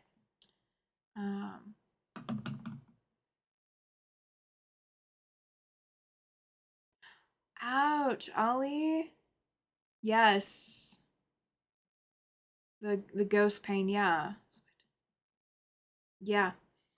So one of the things, let me grab LL. One of the things that I frequently have problems with, and my husband doesn't always get it because he doesn't have this, and I'm glad he doesn't. So you could come over and touch my hand, and today I might be fine. You could hold my hand, like shake my hand or whatever, and I'd be fine. Tomorrow, that same amount of strength that you used to shake my hand today will be excruciating. Just absolutely excruciating. And then 2 days from now, it will be absolutely fine again. Yeah, rashes when the nerves are very fed up. Yeah, I am having that. If I take too long, before I had this surgery, I was having rashes, and they weren't related to anything that we could figure out. And I think it was related to my body trying to fight the infection inside me. But I was breaking out in heat rash from a warm bath or shower. If it was too much or too hot that my skin just decided it was done, then I would have heat rash all over my body, from just hot water. And it wasn't really hot water, it was just warm. It was just warm. I really thought I was getting allergic to something new, but I should have known that it's just another symptom of my body just trying to fight an infection. That's what my body does. They have to replace the current stimulator. It is misfiring, so often sends a signal. It just feels like someone stabbed me with a very dull knife. Only lasts 30 seconds. Hey, 30 seconds is better than 5 minutes, I guess. Still not pleasant, but that really does stink. I do get it, Kathy. Yeah, absolutely. I think the worst possible pain, other than when my costochondritis flares up and my rib cage just seizes. Oh, absolutely, Andrea. She's got to go cook dinner. Her hubby just got off work and he will be hangry. Talk to you later. Have a blessed night. Yeah, absolutely. Have a good night, Andrea. So one of the things my neurologist told me at one point was that my body was just reacting to stimuli, and it was picking and choosing what stimuli to react to. And it just happened to be that it was reacting to me, or reacting to, water, or, whatever. But costochondritis was one of the worst, or is one of the worst. When this started on Tuesday last week, I thought it was another costochondritis. Oh no. You didn't run her off, Kathy. Her husband's got. If her husband's gonna be home and gonna be hangry, she needs to. If she's gonna cook for him, she needs to go cook. That's fine. That's fine. I'm not speaking for you, Andrea, but I don't believe we would have run you off. The So costochondritis, basically my entire rib cage seizes up around me, and it feels like you're wearing a really, really overly tight corset. I mean, there's no other way to call it. It's just like a very incredibly tight corset, but it is your body doing it to you. It is not, an outside force. It's not, it's not my undergarments too tight. It's not nothing. It is just, it tightening. And it is related to my facial pain. I also have TMJ. Like my facial nerves will just misfire too. That's true, Ollie. You're right. Pain talk can trigger other chronic sufferers to run. I do understand that. Yeah. Okay, let's change topic then. How about we change topic? Let's not run everybody off. We'll only run 2 people off, right? It is, Rita. It is nice to be able to talk to people who understand. Yeah, I mean, it's crazy. I mean, we all do different things to make things work. So I've got everything in my studio to be adaptive, so I can change the layout, so I can change the way things work, so I can move things around. Do you do that too? No, you would not like costochondritis, Kathy. You're absolutely right. It is a mess. It is a mess to have. I wish my body would just give up sometimes on it. But no, we gotta hang on to it. So what else do you do? What do you do to keep things accessible for you? Like if you've got issues going on, how do you keep your life accessible so that you can keep sewing? What is your hack that you use? Mine is being able to move things around, being able to change heights, being able to sit versus stand. What do you value? Like what's how do you make sewing possible for yourself or quilting possible for yourself when you're not feeling fantastic? Ollie says that he has different machines for different pain types. Hand crank, treadle, knee lever, foot pedal are my methods. Adaptive? Absolutely. Absolutely. I have not actually ever worked on a knee lever machine that's the presser foot. I've never actually used one.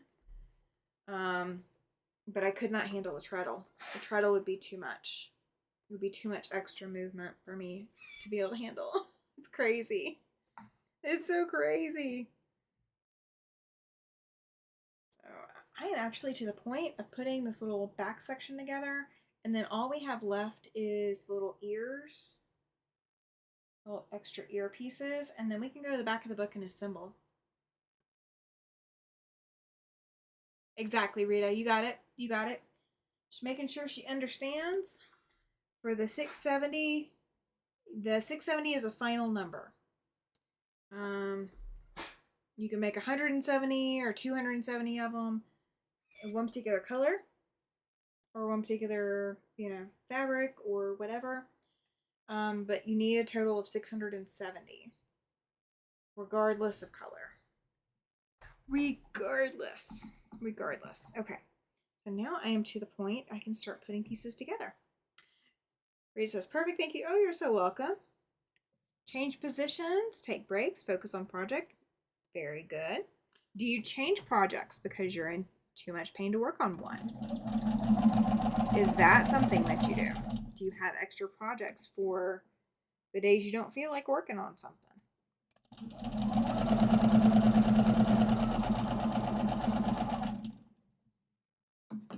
3 different chairs too, says Ollie. Yes. So I have 2. I have the one that I'm sitting in that has armrest on it, and it's black. And then I have the one that all of these fabrics are sitting in right now, and it's gray. It does not have armrests. It is not as comfortable, but it is a good stand-in for when this one's not an option, or when I need a different chair height. The chair use is crucial. It is, right? I torment dogs and cats, or is that dogs and cats torment me? Oh, it could be both. It could be both. It could be mutual torment. Do we subscribe to that theory? Is that we can use mutual torment? Kathy says yes. Sometimes I switch to a small project. I have got some projects that are great to carry with me, that are easier to carry. They're not as involved. They're not, super big projects, or they don't take up as much room to work on. At least not whatever stage I'm at on them. They don't. That is kind of one of mine as well. I've got an applique project. I'm not really fond of applique. I have another one that I need to do, so I gotta get this first one done though. I have a big one that I plan to do. Oh, fantastic, Kathy. She says she is looking for a fur baby, a cuddle dog. Yes. I always recommend, and this is coming as a former shelter volunteer, go to your local shelter and ask if they will let you take a dog for a day. You can, you'll have to sign all the paperwork and, be liable for, this, that, and the other, and all of that. But you choose an animal that needs time out of the shelter and that you would like to sponsor, and you take that animal for a day, and y'all go for a car ride. Y'all go hang out at your house. You go hang out in your backyard. You play. You go for a pup cup. I mean, things like that. You can go potentially take a dog for a day, depending on your local shelter and what they have set up, but ask about it. And then you can kind of find your right match from the dogs you've fostered for a day. And the Foster for a Day project, it's called different things in different places. But the concept behind it is, you're visiting a dog in a shelter and they may not be showing you their right personality. You may have no idea. But if you foster a dog for a day, you're going to see how that dog responds to everything that's in your life, responds to your sewing machine. Whether it's terrified of, certain people, things like that you wouldn't see necessarily in the shelter environment. So it's a great tool if your shelter offers that. Let's see, best way to see the dog match. Yes, it is. And Rhea says that her change in project involves changing designs on my nails. I have, oh yeah, absolutely, Kathy. I have been studying dog behavior for a really long time. So I can see some of what I'm looking for in a dog, even in the shelter. Like I can tell. I can tell. But there's been times that a dog has just absolutely astounded me, that it's been a fantastic fit for this one particular family because it really, really needs a child in the household, or it loves this like one little corner of your house and feels so safe and calm there. Something like that could be the make or break for your dog. Absolutely, Rita. She says any dogs that she's ever adopted from shelters have been ones who seem to need me as much as I need them. So my first dog, we bought. He was a rescue that I was rescuing from being an outdoor dog, which he is most definitely not an outdoor dog, not in North Alabama in the heat, husky. So I rescued him from that, and I mean, I bought him. How many of these am I making? All right, figure 9. Step 9. How many of these do I need to make? Huh. Let me make sure I'm not going to overdo.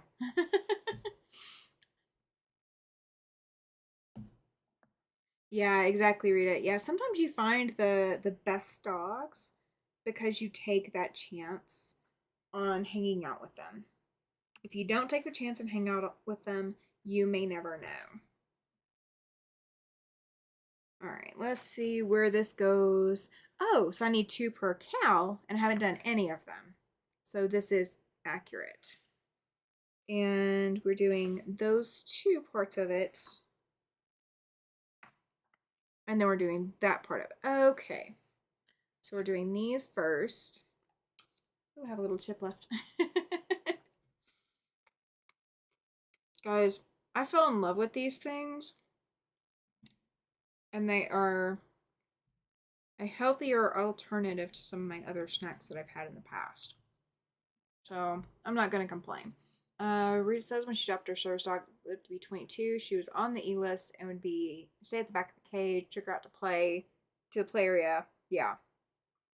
I mean, and sometimes that's how you find your dog, and sometimes it is you just got to take them out. You just got to take them out of that environment. You go into a shelter, and every shelter I've ever been in. Oh, good question, Kathy. She says, what type of dog or cat does everyone have? Mine is a British Lab. And I do not have indoor cats anymore. I do not currently have an outdoor cat. But I used to have indoor cats many years ago.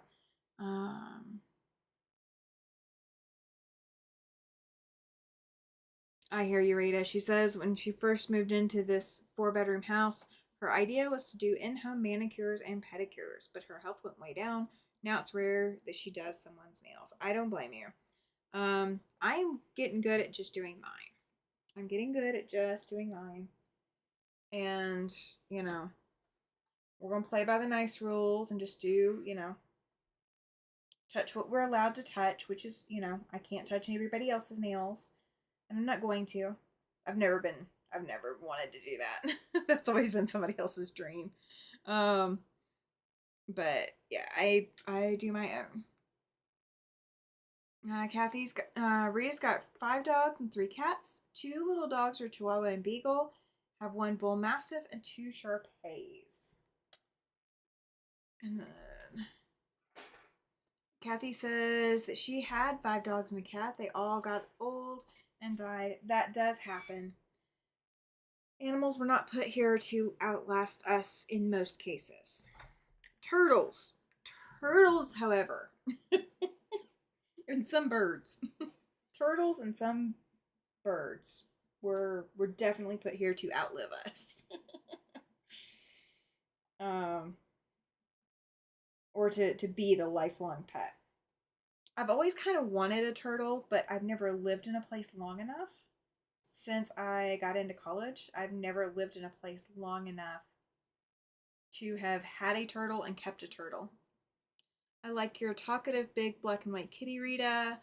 Aw, yes, absolutely. My husky was talkative.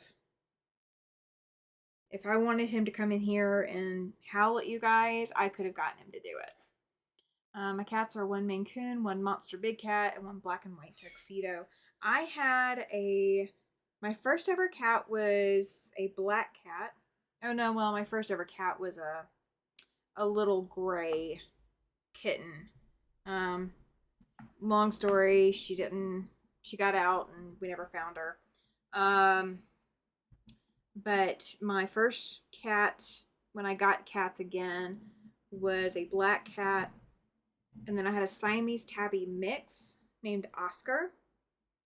And Oscar did not put up with any nastiness from my black cat, Sasha. And then I ended up with Emily. and Garfield. Those are my last two. Emily and Garfield were my last two. Emily was a calico, the just tiniest little petitest little calico. She's so precious. And then Garfield was, of course, an orange and white tabby. And the cats got along, but when I got the dog, the cats decided that they were done. But that was okay. I had already found homes for the cats. Kathy says Rita's cat is cute and huge. Yes.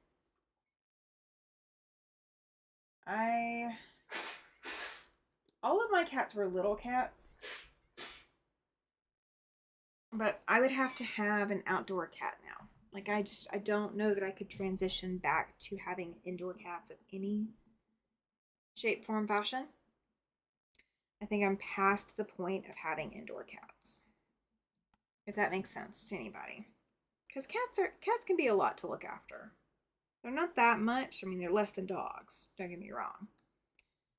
But I don't think I'm built for having another indoor cat. Oh, I bet, Rita. She says that she did have two of the Sonorian desert spine tortoise.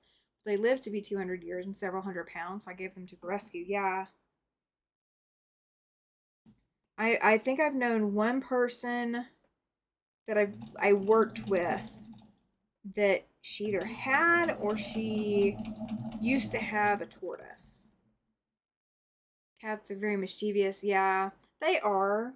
They are, and that doesn't bother me. I think the litter box for a cat is the biggest problem that I have. And I know cats are trainable. If you, of course, want to work with your cat and train it. But I really have no desire to be picking cat fur out of all of my fabric anymore.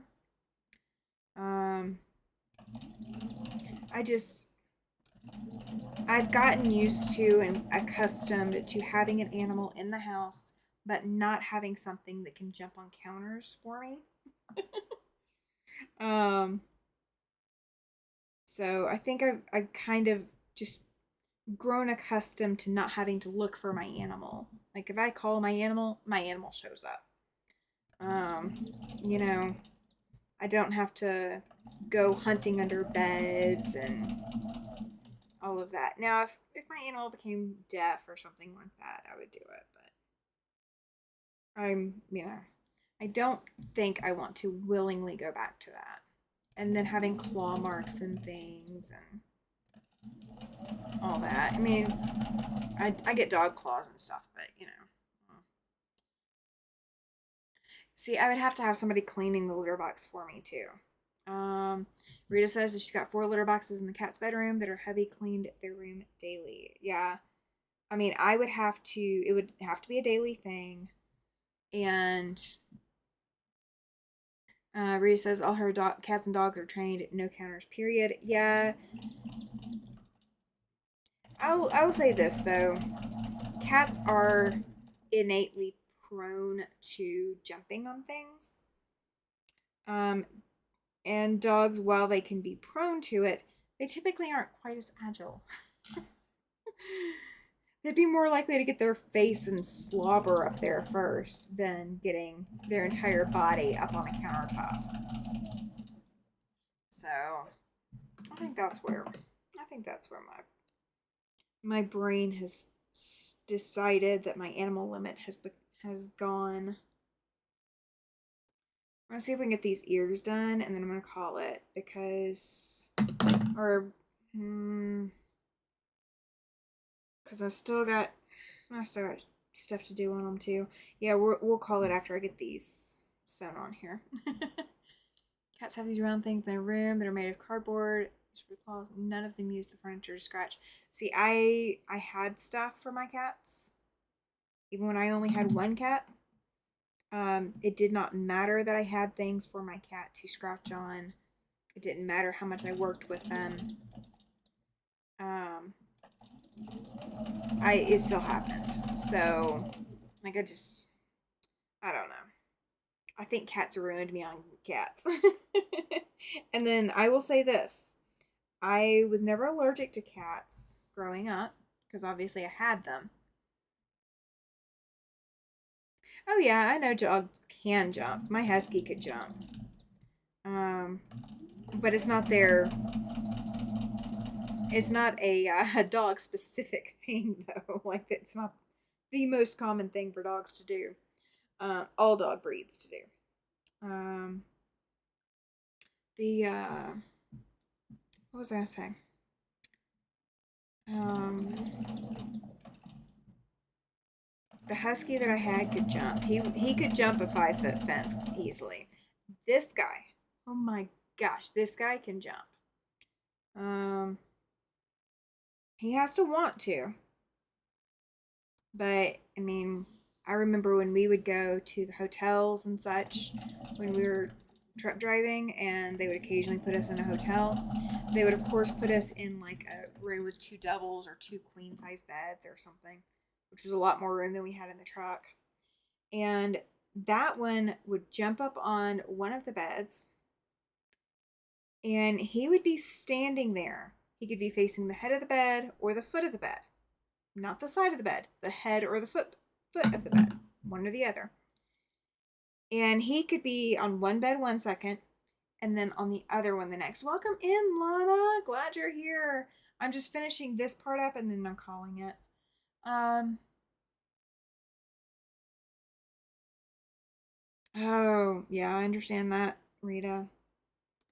I understand. How are you doing, Lana?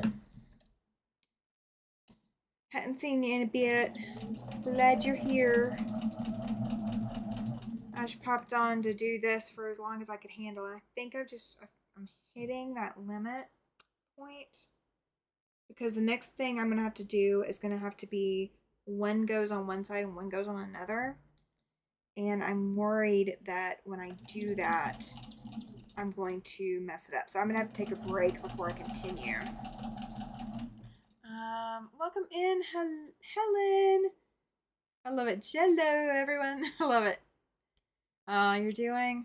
Oh, you know you can reach out to me. Helen's laughing. Yep. Jello. I got some in the fridge. That actually might be what I do. So I might go put my feet up and watch some Grey's Anatomy and eat some Jello. I mean, I just ate those chips. My husband's out doing his little thing that he's got going on today, so that is a great idea, Rita.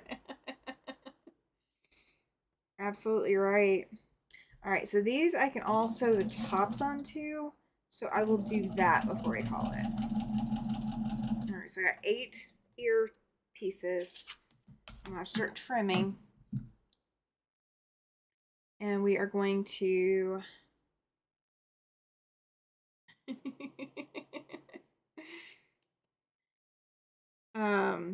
we're going to fold these pieces back. So what I got is like these little pieces. So I got to fold these back. I'm going to trim and fold, and then we're going to attach the piece that goes here. And I still have to put a piece either here or here, but I got to keep track of how many I do, and I don't want to screw that up. And I think at this point, if I push it, I will screw it up. So we're not going to do that. We're not going to push and screw it up. We're just going to call it quits and take a break and all of that. I've been live for, just over 2 hours. So it's not too bad. Not too bad at all. So I think I'm just trim one and like fold it and then do the piece, and yeah. I think that's how we're going to do this. And Lana and Helen, I am just working on the Fab Farm cow. I'm not, I've got 4 of them total to do. Getting tired, stop, take a break. Yeah, I know. Okay, fine. After this one, I will stop and take a break. I will get this one in the machine until a break sounds wonderful. That's all, right? Right? I mean, and I think by the time we run around for the 25th, I will have all this going a little bit better. I'm feeling a little bit better, Helen. I'm pushing a little bit. Um yeah, these lives do go fast, Rita. You're absolutely right. And I think that's what we're gonna face when we come up on Sunday. So this was also kind of a trial run for Sunday. Um because this will be the first one since surgery that I'm trying to go my normal amount of time. Um, and so yeah, we're gonna take it easy. We're not gonna push, but I want to try to get some of this done before then. Take a drink. I know, I got my drink right here.